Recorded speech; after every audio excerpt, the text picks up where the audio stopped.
அதரிசனமான தேவனுடைய தற்சர்வமும் சர்வ சிருஷ்டிக்கும் முந்தின பேருமானவர். ஏனென்றால் அவருக்குள் சகலமும் சிருஷ்டிக்கப்பட்டது. பரலோகத்தில் உள்ளவையிலும் பூலோகத்தில் உள்ளவையிலும் ஆகிய காணப்படுகிறவையிலும் காணப்படாதவையிலுமான சகல வஸ்துக்களும் சிங்காசனங்களானாலும் கர்த்தத்துவங்களானாலும் துரைத்தனங்களானாலும் அதிகாரங்களானாலும் சகலமும் அவரை கொண்டும் அவருக்கென்றும் சிருஷ்டிக்கப்பட்டது. ஸ்தோத்திரம். இயேசு கிறிஸ்துவின் வாழ்க்கை வரலாறு பாகம் 35. கர்த்தருடைய பெரிதான கிருபையினாலே நாம் கடந்த 34 வாரங்களாக இயேசு கிறிஸ்துவின் வாழ்க்கை வரலாறை முடிந்த அளவிற்கு ஒழுங்கும் கிரமமாக நம்ம தியானித்து வந்து கொண்டிருக்கிறோம். இந்த நாளிலும் நாம் ஒரு 2 அல்லது 3 சம்பவங்களை குறித்து, இது முக்கியமானது, எல்லாம் ஒரு வகையில் முக்கியமானது. எருசலேமில் இயேசு கிறிஸ்துவுக்கு எதிர்ப்பு அதிகமாக இருந்ததுனால அவர் கொஞ்ச காலம் எருசலேமிலிருந்து விலகி வந்து பெரேயா பகுதியில் உள்ள, அதாவது யோவான் ஸ்நானன் ஞானஸ்தானம் கொடுத்து வந்தார் இல்லையா, அந்த பகுதிக்கு அவர் வர்றார். யோவான் 10ஆம் அதிகாரம் 41, 42 வசனங்களை நம்ம பார்க்கலாம். அங்கே பெரிய பகுதியில் உள்ள யோவான் ஸ்நானன் ஞானஸ்தானம் கொடுத்த அந்த இடத்துக்கு போய் அங்கே தங்கினார் அப்படின்னு பார்க்கலாம். ஏன்? எருசலேமில் எதிர்ப்பு அதிகமாக இருந்ததுனால அவரை கல்லறிந்து கொல்ல வகை பார்த்தார்கள். அதனால் அவர் வந்து பெரியாவுக்கு வந்து யோவான் ஸ்நானன் எந்த இடத்துல ஞானஸ்தானம் கொடுத்தாருன்னா அந்த பெத்தபரா அப்படிங்கிற இடத்துல இயேசு ஞானஸ்தானம் பெற்றுக்கொண்டார். அவர் அந்த பகுதிகளை ஒட்டி அவர் போய் தங்குறார். அப்போ அங்கே உள்ள மக்கள் வந்து என்ன சொல்கிறாங்க? யோவான் 10ஆம் அதிகாரம் 41, 42 அநேகர் அவரிடத்தில் வந்து, யோவான் ஒரு அற்புதத்தையும் செய்யவில்லை, ஆகிலும் இவரை குறித்து யோவான் சொன்னதெல்லாம் மெய்யா இருக்கிறது என்றார்கள். அவரிடத்தில் அநேகர் அவரிடத்தில் விசுவாசம் உள்ளவர்கள் ஆனார்கள். இயேசு எங்கே போனாலும் அவரை சுற்றி ஒரு வல்லமை பிரசன்னம் நிகழ்ந்து கொண்டிருக்கிறதே, அதிசயங்கள் அற்புதங்கள் நிகழ்ந்து கொண்டிருக்கிறத பார்க்கலாம். எருசலேமில் போன இடத்தையெல்லாம் தனதாக்கி கொண்டார். அங்கே அதனாலே அதிகாரிகள் மத்தியில், பதவியில் இருந்தவர்கள் மத்தியில் எதிர்ப்பு வந்ததுனால அவர் இங்கே வராரு. இங்கேயும் பாருங்கள், அநேகர் அவரிடத்தில் விசுவாசம் வைத்தார்கள். இதில் நம்ம குறிப்பிட வேண்டிய காரியம் என்ன அப்படின்னா, யோவான் ஒரு அற்புதத்தையும் செய்யவில்லை, அது நிஜம்தான். யோவான் ஒரு அற்புதத்தை கூட செய்யவில்லை. ஆனால் மரித்து போயிருந்த இஸ்ரவேல் தேசத்தையே தன்னுடைய பிரசங்கத்தினாலே உயிரடைய செய்தவன் இந்த யோவான் ஸ்நானன். ரொம்ப முக்கியம், சரிங்களா? அற்புதங்கள் அடையாளங்கள் ரொம்ப முக்கியம்தான். ஆனால் அதுக்கு முன்னுதாரணமாக இருக்க வேண்டியது, ஏன்னா இயேசுவுக்கு வழிகளை ஆயத்தப்படுத்தியவன் இந்த யோவான். அதனால அற்புதம் அடையாளம் செய்யவில்லை, அதனால அவரை தாழ்ந்த நிலையில் வச்சிட முடியாது. வழிகளை ஆயத்தப்படுத்தினவன், சரிங்களா? அப்போ இந்த இடத்துல அவ்விடத்துல அநேகர் அவரிடத்துல விசுவாசம் உள்ளவனார்கள். இப்போ இங்கே பெரியால கொஞ்ச நாள் சில காலம் தங்குறாரு. திரும்ப இங்கே இருந்துட முடியுமா? எதிர்ப்பு காரணமாக ஒரே இடத்துல இருந்துட முடியுமா? அவருடைய நோக்கம் என்ன? 3 வருட காலங்கள் நன்மை செய்கிறவராக சுற்றி திரிந்து எருசலேமில் அந்த கல்வாரி மலையிலே போய் பலியாகணும், சரிங்களா? வந்த நோக்கத்தை நிறைவேற்றணும், சரியா? ஒரு இடத்துல எதிர்ப்பு இருக்கு அப்படின்னு சொல்லிட்டு நம்ம அந்த இடத்துக்கு போகாமல் இருக்க முடியாது, சரியா? இவருடைய நோக்கம் என்ன? பிறப்பின் நோக்கம் என்ன? மக்களுடைய பாவங்களே சுமந்து சிலுவையில் சுமந்து எருசலேமில் தீர்க்கணும். அதுக்காக எருசலேம் போகாமல் இங்கே இருந்த முடியுமா? அப்படி கிடையாது. அப்போ எருசலேம் மறுபடியும் பெரியாவிலிருந்து திரும்பி போகிறார். திரும்பி போகும்போது, எருசலேமுக்கு போகும்போது என்னென்ன நிகழ்ச்சிகள் நடந்தது, அதுதான் இன்றைக்கி முக்கியமான வேத பாடமாக இருக்க போகிறது. இப்போ யோவான் 10ஆம் அதிகாரத்தில் பார்த்தோம், அவர் ஞானஸ்தானம் கொடுத்த இடத்துல வந்து தங்கினார். அங்கேயும் அநேகரை அவர் ஆதாயப்படுத்தி கொண்டார். அநேகர் அவரிடத்துல விசுவாசம் வைத்தார்கள், அப்படிலாம் பார்க்குறோம். இப்போ திரும்ப எருசலேம் போகிறாரு. இப்போ என்ன நடக்குது அதை நம்ம பார்க்க போகிறோம். லூக்கா 13ஆம் அதிகாரத்திலிருந்தும் 14ஆம் அதிகாரத்திலிருந்தும் இதில் தொடர்ச்சி இருக்குது. ஏன்னா மத்தேயு, மார்க்கு, லூக்கா, யோவானை பிட்டு அங்கங்கே பிரிஞ்சிருக்கும். அதெல்லாம் இயேசுவின் வாழ்க்கை தொகுப்பாக நம்ம படிக்கும் பொழுது அதிலிருந்து எடுத்து இது எதோட ஜாயிண்ட் ஆகுது, இதோட தொடர்ச்சி எங்கே இருக்குது அப்படின்னு கவனித்து படிக்கும் பொழுது, இதனுடைய தொடர்ச்சி எங்கே இருக்குது அப்படின்னு படிக்கும் பொழுது நீங்கள் வேதத்தை சரியாக கற்றுக்கொண்டு வருகிறீர்கள் அப்படின்னு உங்களுக்கே புரியும். சரி, இப்போ மறுபடியும் எருசலேம் போகும்போது என்ன நடக்குது அப்படின்னா, லூக்கா 13ஆம் அதிகாரம் 22 35 வசனங்கள் வரையும் நம்ம பார்க்க போகிறோம். அதற்கு பிறகும் லூக்கால இருந்தால் பார்க்க போகிறோம். இப்போ லூக்காவில் அவர் எருசலேமுக்கு பிரயாணமாய் போகும்போது பட்டணங்கள் தோறும் கிராமங்கள் தோறும் உபதேசம் பண்ணி கொண்டே போனார். போகிறவர் சும்மா போகலாம்ல. ஆனால் பாருங்க, வேலையாட்கள் அறுப்பு மிகுதி, வேலையாட்களோ கொஞ்சம் சொன்னவர் பாருங்க. அவர் தன்னுடைய சீசர்களை மட்டும் சுவிசேஷ பணிக்கு அவர் ஆயத்தப்படுத்தலை. தானும் எதுக்கு வந்தாரோ அவர் போக இருக்கிற நாட்களை அவர் பயன்படுத்தி கொண்டார், காலங்களை அவர் பயன்படுத்தி கொண்டார், நாட்களை பயன்படுத்தி கொண்டார். நம்ம வேதவசனம் வாசிக்கிறோம் இல்லையா? நாட்களை விசேஷித்துக் கொள்கிறவன் அது கர்த்தருக்கென்றே விசேஷித்துக் கொள்கிறான் படிக்கிறோம் இல்லையா? அப்போ அவர் எருசலேமுக்கு பிரயாணமாக போகும்போது பட்டணங்கள் தோறும் கிராமங்கள் தோறும் உபதேசம் பண்ணிக்கொண்டே போனார். அது ரொம்ப முக்கியம். சரிங்களா? சபைக்கு வரும்போது கூட நாம் சாட்சியாய் மற்றவர்களுக்கு இருக்கணும். நம்மளுடைய நடை, உடை, பேச்சு, நம்மளுடைய செயல்பாடுகள் மற்றவங்களை கவர்ந்திருக்கிறாப்புல இருக்கணும். நல்லொழுக்கத்தில் கிறிஸ்துவை பின்பற்றுகிறவர்கள் நாம் அவருடைய அச்சு அடையாளங்களை நம்ம தரித்திருக்கணும். அவர் எருசலேமுக்கு போகும்போது கூட அவர் சும்மா போல உபதேசம் பண்ணி கொண்டு போனார் அப்படின்னு பார்க்கலாம். அந்த இடத்துல இருந்து நம்முடைய வேத பாடம் துவங்குது. அப்போ ஒருவன் ஒரு முக்கியமான வாழ்க்கையிலே மிக ஒரு முக்கியமான கேள்வியை கேட்குறான் பாருங்க. அந்த மனுஷன் என்ன கேட்குறான்? ஆண்டவரே, ரட்சிக்கப்படுகிறவர்கள் சிலர் தானோ? ஒரு கொஸ்டின் மார்க். சிலர் தானா, சிலர் தானோ, ஒரு கொஸ்டின் மார்க், கேள்வி. ஆண்டவரிடம் கேள்வி கேட்குறத பார்க்கலாம். சரியா? அப்போ இயேசு என்ன பதில் சொல்கிறார்? ரொம்ப முக்கியமானது. இப்போ இது மேம்போக்கா படிச்சுட்டு போனால் ஒன்றும் புரியாது. இதே நம்ம பிரித்து உள்ளுக்குள்ளே என்ன இருக்குது அப்படிங்கிறத ஆராய்ந்து படிக்கணும். கருகலான சத்தியம் ஆராய்ந்து படிக்கும்போது பல வெளிச்சங்கள் நமக்கு புலப்படும். வார்த்தை அப்படிங்கும்போது நம்ம ஒரு சிறு வெளிச்சத்தில், நல்லா கவனிங்க, சிறு வெளிச்சத்தில் அந்த சிறிய வார்த்தையை பார்த்தா அந்த வார்த்தையிலிருந்து பல கோடி மின்னல்களுக்கு ஒப்பான வெளிச்சம் வெளிவரும். ஏன்னா வார்த்தையின் வல்லமை அப்படியாப்பட்டது. வார்த்தைக்குள்ளே வெளிச்சம் ஒளிந்திருக்கிறது. அதை நாம பார்த்து கண்டுகொள்ள வேண்டும். ஏன்னா அவருடைய வேத வசனம் கால்களுக்கு தீபமும் பாதைக்கு வெளிச்சமாக இருக்கிறதுன்னு படிக்கிறோம் இல்லையா? அப்போ ஆண்டவரே, ரட்சிக்கப்படுகிறவர்கள் சிலர்தானோ அப்படிங்கும் போது இயேசு என்ன சொல்றாரு? இடுக்கமான வாசல் வழியே உட்பிரவேசிக்க பிரயாசப்படுங்கள். இடுக்கமான வாசல் வழியே உட்பிரவேசிக்க பிரயாசப்படுங்கள். மறுபடியும், அநேகர் உட்பிரவேசிக்க வகை தேடினாலும் அவர்களாலே கூடாமற் போகும் என்று உங்களுக்கு சொல்கிறேன். மறுபடியும் படிக்கிறேன். என்ன பதில் சொல்றாருன்னா, இடுக்கமான வாசல் வழியை உட்பிரவேசிக்க பிரயாசப்படுங்கள், அநேகர் உட்பிரவேசிக்க வகை தேடினாலும் அவர்களாலே கூடாமற் போகும் என்று உங்களுக்கு சொல்கிறேன். அப்ப பரலோக ராஜ்யத்தை இவர் எதுக்கு சொல்றாரு? ஒரு மனிதன் வாழ்றான்னா அவன் வாழ்வு தொடர்ந்து கொண்டே இருக்காது. பலத்தின் மீதியால் அவனுக்கு 80 வருஷமா இருக்கலாம், அவனுடைய வாழ்வு தொடர்ந்து கொண்டே இருக்காது. வாழ்க்கைக்கு ஒரு முடிவு வரும். அப்ப கண்ணை மூடும்போது நித்தியத்தை நம்ம எங்க போய் கழிக்க போறோம்? அது ரொம்ப முக்கியமானது. இடுக்கமான வாசல் வழியே உட்பிரவேசிக்க பிரயாசப்படுங்கள். இப்போ எருசலேம்ல அந்த ஆலயத்தை சுற்றி மதில் சுவர்கள் இருக்கும். அந்த மதில் சுவர்களில் 12 வாசல்கள் இருக்குது. 12 வாசல்ல எந்த வாசல் வேணாலும் உள்ள நுழையலாம். ஆனால் தேவாலயத்துக்கு போகணும் அப்படின்னா அந்த கிழக்கு வாசல் பிரதானம். சரிங்களா? அந்த ஆலயத்துக்குள்ளே போகணும்னா கிழக்கு வாசல் வழியாக தான் போகணும். அதே போல் ஆசாரிப்பு கூடத்துக்கு ஒரே வாசல் தான், பரிசுத்த ஸ்தலத்துக்கு ஒரே வாசல் தான், மகா பரிசுத்த ஸ்தலத்துக்கும் ஒரே வாசல் தான். அப்போ ஆண்டவராகிய இயேசு கிறிஸ்து என்ன சொல்றாரு? இங்கே என்ன சொல்றாரு? இடுக்கமான வாசல் வழியே உட்பிரவேசிக்க பிரயாசப்படுங்கள், அநேகர் உட்பிரவேசிக்க வகை தேடினாலும் அவர்களாலே கூடாமற் போகும் என்று உங்களுக்கு சொல்கிறேன்.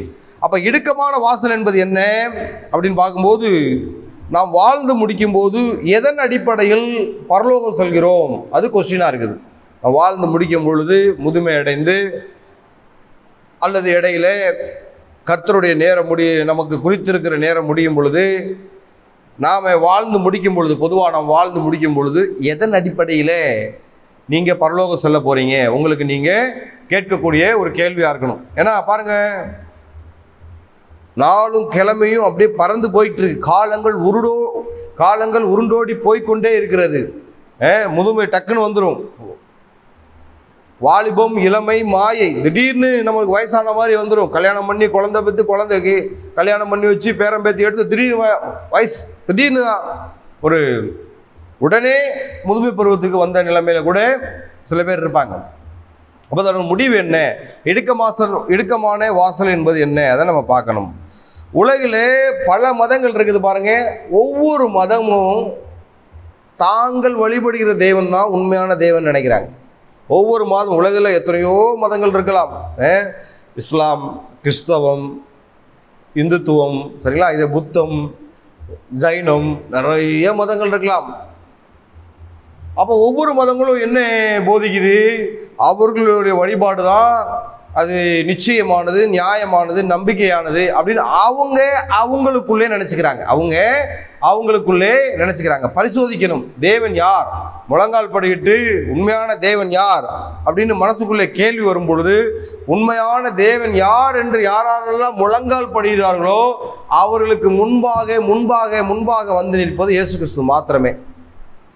நிறைய சாட்சிகளே கேட்டிருக்கலாம். சரி, இப்போ தங்களுடைய மதத்தை உண்மையாக தீவிரமாக பின்பற்றுகிறவர்கள் அநேகர் உண்டு. அதான் இயேசு சொல்றாரு, அநேகர் உட்பிரவேசிக்க வகை தேடினாலும் அவர்களாலே கூடாமற் போகும் என்று உங்களுக்கு சொல்கிறேன். அப்போ அநேகர் உட்பிரவேசிக்க, பரலோக ராஜ்யத்துக்குள்ளே உட்பிரவேசிக்க வகை தேடுகிறார்கள். எப்படி? இப்போ இந்தியாவில் கூட எடுத்தீங்கன்னா, வடக்கில் இருக்கிறவன் தங்களுடைய பாவத்தெல்லாம் போக்கணும்னு சொல்லிட்டு தெற்கில் வர்றான், தெற்கில் இருக்கிறவன் புனித யாத்திரை போகணும்னு சொல்லிட்டு வடக்கில் போகிறான். மாறி போய்க்கிறாங்களே தவிர அவங்களுடைய மனது சமாதானம் அடைந்ததா? ஒரு பெரிய கேள்விக்குறி, வெளியே கேள்விக்குறி. முடிக்கும் பொழுது எவ்வளோ வருத்தத்தோடும் சஞ்சலத்தோடும் கவலையோடும் பிள்ளைகளுடைய எதிர்காலத்தை குறித்து ஒரு பெரிய கொஸ்டின் மார்க்கோட தங்களுடைய வாழ்க்கையை முடித்துக் கொள்கிறாங்க. அப்போ அவங்க உண்டு பண்ண அந்த மார்க்கத்தில், மனிதனுக்காகவே உண்டு பண்ண மதத்தில், மார்க்கத்திலே ஒரு சமாதானம் இல்லை. தேவனுடைய ராஜ்யத்துக்குள்ளே உட்பிரவேசிக்கணும் அப்படின்னு பிரயாசப்படுறாங்க. அது அவங்களால முடியல.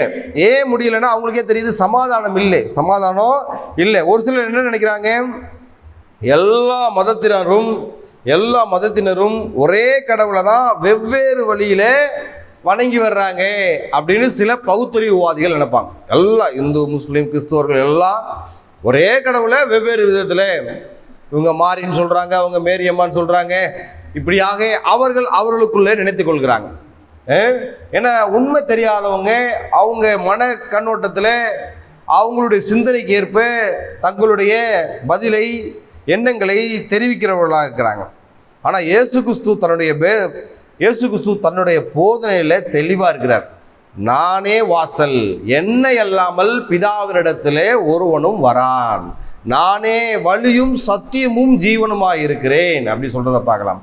அப்ப அவர் தான் வாசல்ங்கிறார். அப்ப இந்த இடத்துல இடுக்கமான வாசல் வழியே உட்பிரவேசிக்க பிரயாசப்படுங்கள். ஏன்னா ஒரு இடத்துல பார்க்குறோம், கேட்டுக்கு போகிற வாசல் விஸ்தாரமா இருக்கும் அப்படிலாம் பார்க்குறோம் இல்லையா? அப்ப இவருக்குள்ள இருக்கும் பொழுது ஒரு கட்டுப்பாட்டோட இருக்கணும்.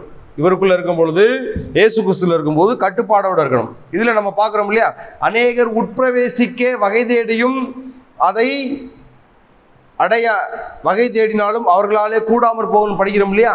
இது மற்ற மார்க்கத்தாருக்கு மாத்திரமல்ல, கிறிஸ்துவர்களுக்கும் பொருந்தும். எப்படின்னா, இயேசு கிறிஸ்து தான் தெய்வம்னு ஏற்றுக்கொண்டவங்க எப்படி ரட்சிக்கப்படுறதுன்னா, இயேசுவும் தெய்வம்னு ஏற்றுக்கொண்டவன் ரட்சிக்கப்பட மாட்டான். இயேசு மாத்திரம்தான் தெய்வம் அப்படின்னு ஏற்றுக்கொண்டவன் மட்டுமே ரட்சிக்கப்பட்டவன். எப்படி? இயேசுவும் தெய்வம் அப்படின்னு ஏற்றுக்கொண்டவன் ரட்சிக்கப்படவில்லை. இயேசு மாத்திரம்தான் தெய்வம் என்று சொல்கிறவன் தான் ரட்சிக்கப்பட்டவன். சரி, இப்ப இயேசு மாத்திரம்தான் தெய்வம் சொல்லிட்டு உள்ள வந்தாச்சு. உள்ள வந்துடுறது பிறகும் இந்த கத்தோலிக்க பிரிவினர் சிலை வழிபாடு, புனிதர்கள் வழிபாடு அப்படின்னு சொல்றதுனால அவர்கள் எவ்வளவுதான் பரலோக ராஜ்யத்துக்குள்ளே உள்ளே போகணும்னு வகை தேடினாலும் அவர்களால் போக முடியாது. அடுத்து செவன்த் டே அட்வென்ச்சர்ஸ், ஓய்வு நாள். அநேக இயேசு கிறிஸ்து ஓய்வு நாளே கண்டித்து பேசுறதே பார்க்கலாம். அதே போல யெகோவா விட்னஸ், இந்த மாதிரி கிறிஸ்தவர்களே கிறிஸ்துவ அந்த மதத்திலிருந்து வேறுபட்ட கொள்கையில பிரிந்திருக்கிறத பார்க்கலாம். அப்ப முதலாவதாக இயேசு கிறிஸ்துவை பிரதானமாக வைக்க வேண்டும். மற்ற மதங்கள் பொய்யானவை அப்படின்னு நம்ம சொல்றதை விட்டுவிட்டு நாம பாருங்க, இயேசு கிறிஸ்து மெய்யான தேவன் என்று நாம் அறிக்கையிட வேண்டும். இயேசு கிறிஸ்து மெய்யான தேவன் என்று நாம் அறிக்கையிட வேண்டும். சில பேருக்கு சுவிசேஷம் சொல்ல தெரியாது பாருங்க, சொல்ல தெரியாம சொல்லி அடி வாங்கிட்டு வருவாங்க. என்ன சொல்லுவாங்க? நீங்க வணங்குறது கல், மண்ணு, பிசாசு, சாத்தான், குட்டி சாத்தான நீங்க வணங்கிட்டு இருக்கீங்க அப்படி சொல்லி அவங்கள்ட்ட திட்டு வாங்கிட்டு, அடி வாங்கிட்டு, சாபத்தை வாங்கிட்டு, வேற ஏதோ வாங்கிட்டு வருவாங்க. சரியா? அப்படி சுவிசேஷம் சொல்லக்கூடாது. இயேசுவை பற்றி பயமுறுத்தி சொல்லக்கூடாது. இயேசுவின் அன்பே, அவர் நமக்காகப்பட்ட பாடுகளே, அப்படி சொல்லி மற்றவர்களை ரட்சிக்கணுமே தவிர அவர்களுடைய தெய்வத்தை பழித்தோ இழுத்தோ சொல்லி நாம் சுவிசேஷத்தை அறிவிக்கக்கூடாது. அப்ப இங்க என்ன சொல்றாரு? இடுக்கமான வாசல் வழியே உட்பிரவேசிக்க பிரயாசப்படுங்கள், அநேகர் உட்பிரவேசிக்க வகை தேடினாலும் அவர்களாலே கூடாமல் போகும் என்று சொல்கிறேன். மற்ற மதத்தார் மட்டும் உட்பிரவேசிக்க முடியாது. கிறிஸ்தவர்கள் கூட, மற்ற மதத்தார் மாத்திரமல்ல, கிறிஸ்தவர்கள் கூட, சில கிறிஸ்தவர்கள் கூட பரலோக ராஜ்யத்துக்குள்ளே உட்பிரவேசிக்க முடியாது. ஏன்னா அவர்களுக்குள்ளே விக்கிரக ஆராதனை இருக்குது. வழிபாட்டு முறையில் விக்கிரக ஆராதனை வச்சிருக்கிறாங்க. ஓய்வு நாளே பிரதானப்படுத்தியிருக்காங்க. சரிங்களா? அப்புறம் யெகோவா விட்னஸ், தேவன் தான் தேவன், அதாவது பிதா தான் தேவன், இயேசு அவரால் அனுப்பப்பட்டவர், அவர் அடுத்த நிலையில இல்லை அப்படின்னு மறுதளிக்கிறத பார்க்கலாம். ஸோ இந்த மாதிரியான காரணங்களால பல மதங்கள் உலகத்தில் இருக்கிறதுனால, சாத்தான் செய்த சூழ்ச்சியினால அநேகர் பல விதமான வழிகளில் பரலோக ராஜ்யத்துக்குள்ளே உட்பிரவேசிக்கணும்னு பிரயாசப்படுறாங்க. ஆனால் அது அவர்களாலே கூடாமல் போகும். ஏன்னா இயேசு என்ன சொல்றாரு? இடுக்கமான வாசல் வழியே உட்பிரவேசியுங்கள் அப்படின்னு சொல்றதை பார்க்கலாம் லூக்கா 13ஆம் அதிகாரத்தில். இங்கே பார்க்கலாம் யோவான் 10ஆம் அதிகாரத்தில் 7 மற்றும் 9ல் இடுக்கமான வாசல் வழியை உட்பிரவேசிங்கள் சொன்னவர் யோவான் என்ன சொல்றாரு? நானே வாசல் அப்படிங்கிறார். நானே வாசல் அப்படிங்கிறத பார்க்கலாம். யோவான் 14:6ல் நானே வழியும் சத்தியமும் ஜீவனுமாய் இருக்கிறேன், என்னை அல்லாமல் ஒருவனும் பிதாவினிடத்தில் வரான். அப்ப அவர்தான் வழி, அவர்தான் வாசல், அவர்தான் வழி, அவர்தான் வாசல். அதே நல்லா கவனிச்சுக்கணும். அவர் இடுக்கமான வாசல் வழியா உட்பிரவேசிக்க, உபத்திரவத்தின் குகையிலே நான் உன்னை கண்டு கொண்டேன்னு சொல்றார் இல்லையா? அப்ப இந்த மாதிரியான வசனங்களை நம்ம பார்த்து பார்த்து கண்டுபிடித்து அதை மனப்பாடம் பண்ணி எழுதி வைத்து படிக்க வேண்டும். எழுதி வைத்து சத்தியத்தை சத்தியமாக அறிந்து கொள்ளும் போதுதான் ஒரு மனிதனுக்கு விடுதலை எப்ப கிடைக்கும்? சத்தியத்தையும் அறிவீர்கள், சத்தியம் உங்களை விடுதலையாக்கும். சத்தியத்தை அறிந்தா தானே சத்தியத்தை விடுதலையாக்க முடியும். சத்தியமே தெரியாம சத்தியமாவது என்ன அப்படின்னு கேட்கிறான் பாருங்க பிலாத்து. சத்தியமாவது என்ன? சத்தியத்திட்டே போய் இயேசுகிட்டே போய் சத்தியமாவது என்ன அப்படின்னு கேட்கிறான். அப்ப இயேசுதான் சத்தியம், இயேசுதான் வார்த்தை, அது தெரியாம இருக்கிறத பார்க்கலாம். இங்க இயேசு என்ன சொல்றாரு பாருங்க, நானே ஆடுகளுக்கு வாசல் அப்படின்னு சொல்றவரு அது எப்படியாப்பட்ட வாசலா இருக்குது? இடுக்கமான வாசலா இருக்கிறது. பெரிய பெரிய ஐஸ்வர்யவான்கள், மேட்டிமை கொண்ட மக்கள் இடுக்கமான வழியிலே பிரவேசிக்க மாட்டார்கள். ஒரு சில ஃபங்க்ஷன்ல எல்லாம் பார்த்தீங்கன்னா சாதாரண மக்களுக்கு ஒரு என்ட்ரன்ஸ் இருக்கும், விஐபிக்கு விஐபி என்ட்ரன்ஸ் இருக்கும். ஏர்போர்ட்லாம் பார்த்துருப்பீங்க, இல்லைன்னா பெரிய பெரிய நிகழ்ச்சிகள்லாம் பார்த்துருப்பீங்க. அவங்களுக்குன்னு ஒரு என்ட்ரன்ஸ், எந்த டிஸ்டர்பும் இல்லாமல் போகணும். ஸோ இந்த மாதிரியான ஒரு உதாரணத்தை எடுத்து இதுக்கு சொல்லலாம். சரிங்களா? சில ஐஸ்வர்யவான்கள் மற்றவர்கள் படுகிற பாடுகளை அவர்கள் பட மாட்டார்கள். இடுக்கமான வாசல் வழியை உட்பிரவேசிக்க அவர்கள் விரும்ப மாட்டார்கள். சரிங்களா? அப்ப உட்பிரவேசிக்கணும் அப்படிங்கிறார் இயேசு. சிலர் மட்டுமே. இயேசுவோட பதில் என்ன சொல்றாரு? அப்ப அந்த மனிதன் என்ன கேட்கிறான்? இதுல கவனிங்க. ஒருவன், ஆண்டவரே ரட்சிக்கப்படுகிறவர்கள் சிலர் தானோ? அப்ப இயேசுவோட பதில் என்ன? சிலர் தான் அப்படிங்கிறார். அப்ப ரட்சிக்கப்பட்டா நம்ம பரலோகம் போயிடலாமா? ஞானஸ்தானம் எடுத்தோன்னே நமக்கு பரலோக டிக்கெட் இருக்குது, நம்ம போயிடலாம் அப்படின்னு அநேகர் தவறான காரியத்தை நினைக்கிறத பார்க்கலாம். இல்லை, ஞானஸ்தானம் பெற்று அவர் கிறிஸ்துவுக்குள்ள வளரணும், படிநிலை மாற்றங்கள் உண்டாகணும். படிநிலை, ஒரு குழந்தை ஒரு சிறு பையன் வாலிபனாகி, வாலிபன் அனுபவம் அடைந்து முதிர் வயதாகி அவன் நல்ல களஞ்சியத்தில் போய் சேர்க்கப்படுவது போல, சரிங்களா, ஞானஸ்தானம் எடுத்தோன்னா ஒரு மனிதனுக்குள்ள படிநிலை மாற்றங்கள் உண்டு பண்ணணும். இயேசுதான் மெய்யான தெய்வம் அப்படின்னு அறியும் பொழுதுதான், அவருடைய வசனத்தின்படி சத்தியத்தின்படி நடக்கும் பொழுதுதான் இடுக்கமான வாசல் வழியே உட்பிரவேசிக்க முடியும். பாருங்க, சிலர் மட்டுமே அப்படிங்கிறாரு. ஏன்னா அநேகர் உட்பிரவேசிக்க வகை தேடினாலும் அவர்களாலே கூடாமல் போகும் என்று உங்களுக்கு சொல்கிறேன். பலர் தேவனை தவறான முறையில் தேவனை தேடி திரிகிறார்கள், தோல்வி அடைகிறார்கள். தோல்வி என்பது பெரும்பாலும் பெற்றோர்கள் கற்பித்தலால் வருகிறது. நல்லா கவனிக்கணும். ஒரு பெற்றோர்கள் நல்ல சிந்தனைவாதிகளாக இருந்தால், பகுத்தறிவுவாதிகளாக இருந்தால், அவங்க எந்த மார்க்கத்தில் இருந்தாலும் சரி, முதலாவது அவங்க முழங்கால் படிட்டு யார் உண்மையான தேவன். ஏன்னா ஒவ்வொரு மதத்தினரும் நினைக்கிறாங்க நம்ம மதம் நம்பிக்கையான மதம், நம்ம மதத்தில் அநேக போதனைகள் இருக்குது, நமக்கு முன்பாக அநேக பரிசுத்தவான்கள் வாழ்ந்து போயிருக்கிறாங்க. அது முஸ்லீமாக இருந்தாலும் சரி, இந்துவாக இருந்தாலும் சரி, ஜைனமாக இருந்தாலும் சரி, புத்தமாக இருந்தாலும் சரி, எந்த மதமாக இருந்தாலும் சரி, அவங்க நம்பிக்கையில தெளிவாக இருக்கிறாங்க, இதுதான் கரெக்டு அப்படிங்கிறாங்க. அதுக்கு முன்பாக ஒருவன் ஒரு தலைவரையோ ஒரு மதத்தையோ பின்பற்ற விரும்பினால் முதலாவது முழங்கால் படிட்டு தேவன்கிட்ட கேட்கணும், நீர் உண்மையான தேவனாக இருந்தால் யார் உண்மையான தேவன் அப்படின்னு எனக்கு தெரிவிங்க ஆண்டவரே. சீக்கிங் அல்லாஹ் ஃபைண்டிங் ஜீசஸ் அப்படின்னு ஒரு புத்தகம். சீக்கிங் அல்லாஹ் ஃபைண்டிங் ஜீசஸ். ஒரு முகமதியர் யார் உண்மையான தெய்வம், அல்லாஹ்வை நான் பார்க்கணும்னு அவன் தொழுகையில் இருக்கும் பொழுது, உண்மையான தேவன் யார் அப்படின்னு பார்க்கும் பொழுது, தொழுகையில் இருக்கும் பொழுது வந்தது என்ன, வந்தவர் யார், இயேசு கிறிஸ்து வெளிப்படுறத பார்க்கலாம். அப்போ எந்த மதத்தில் நீங்கள் இருந்தாலும் சரி, நீங்கள் உங்களையே நீங்கள் நல்லா கவனிங்க. அதை கேட்கிறவர்கள் தயவாக கேட்குறேன், நீங்கள் எந்த மார்க்கத்தை வேணால் பின்பற்றலாம். நீங்கள் உங்களுடைய வீட்டுக்குள்ளே போய் அறை கதவை பூட்டி முழங்கால் படிட்டு நீங்கள் எந்த மார்க்கத்தை வேணால் பின்பற்றலாம். உண்மையான தேவன் யார் என்று நீங்கள் முழங்கால் படியிடும்போது உங்களுக்கு முன்பாக வந்து நிற்கக்கூடிய ஒரு உருவம் யார் என்றால் பரிசுத்தராகிய இயேசு கிறிஸ்து. பரிசுத்தராகிய இயேசு கிறிஸ்து அவரை ஏற்றுக்கொள்ளும் பொழுதுதான் நீங்க பரலோக ராஜ்யத்துக்குள்ள பிரவேசிக்க முடியும். அதான் அநேகர் பரலோக ராஜ்யத்துக்குள்ள பிரவேசிக்கணும்னு வகை தேடியும் அது அவர்களுக்கு கூடாமல் போகும் அப்படின்னு இயேசு சொல்றார். இப்போ பாத்தீங்கன்னா இயேசு சொல்றாரு, சரியாக வாழவில்லை என்றால் நீங்க பரலோக ராஜ்யத்தில் கதவு பூட்டப்பட்டுரும்.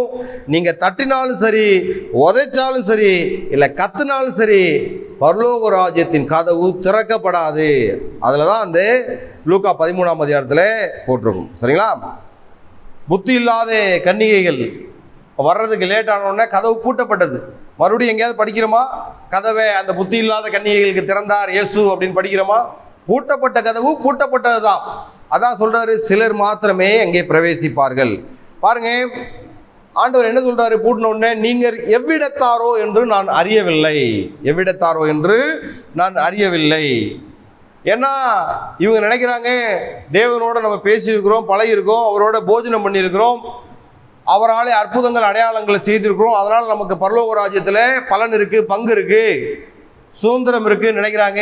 இதே மத்தேயுல அந்த மலை பிரசங்கத்தில் அழகா சொல்லியிருப்பார் இயேசு. என்ன சொல்லியிருக்காரு?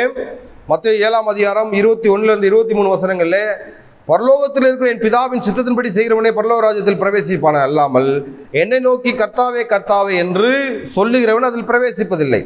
அந்நாளில் அநேகர் என்னை நோக்கி கர்த்தாவே கர்த்தாவே உமது நாமத்தினாலே தீர்க்க தரிசனம் உரைத்தோம் அல்லவா, உமது நாமத்தினாலே பிசுவாசிகளை துரத்தினோம் அல்லவா, உமது நாமத்தினாலே அற்புதங்களை செய்தோம் அல்லவா என்பார்கள். உமது நாமத்தினாலே நாமத்தினாலே நாமத்தினாலே 3 தடவை நாமத்தினாலே நாமத்தினாலே. அப்ப ஆண்டவர் என்ன சொல்றாரு? அப்பொழுது நான் ஒரு காலம் உங்களை அறியேன், அக்கிரம செய்யக்காரரே என்னை விட்டு அகன்று போங்கள் என்று அவர்களுக்கு சொல்லுவேன். அப்போ ஒரு மனிதன் வாழ்ந்து முடிக்கும் பொழுது சரியா அந்த வாலிபம் என்பது மாயை, இளமை என்பது மாயை, கடந்து போய்விடும். ஒரு மனிதன் வாழ்ந்து முடிக்கும் பொழுது அவன் நித்தியத்தை எதிர்நோக்கணும். அவனுக்கு நித்திய வாழ்வா நித்திய நரகமா? ஆண்டவர் சொல்றார், அநேகர் வகை தேடியும் அது கூடாமல் போகும் அப்படின்னு சொல்றார். கூடாமல் போகும். அநேகர் உட்பிரவேசிக்க வகை தேடினாலும் அவர்களாலே கூடாமல் போகும்.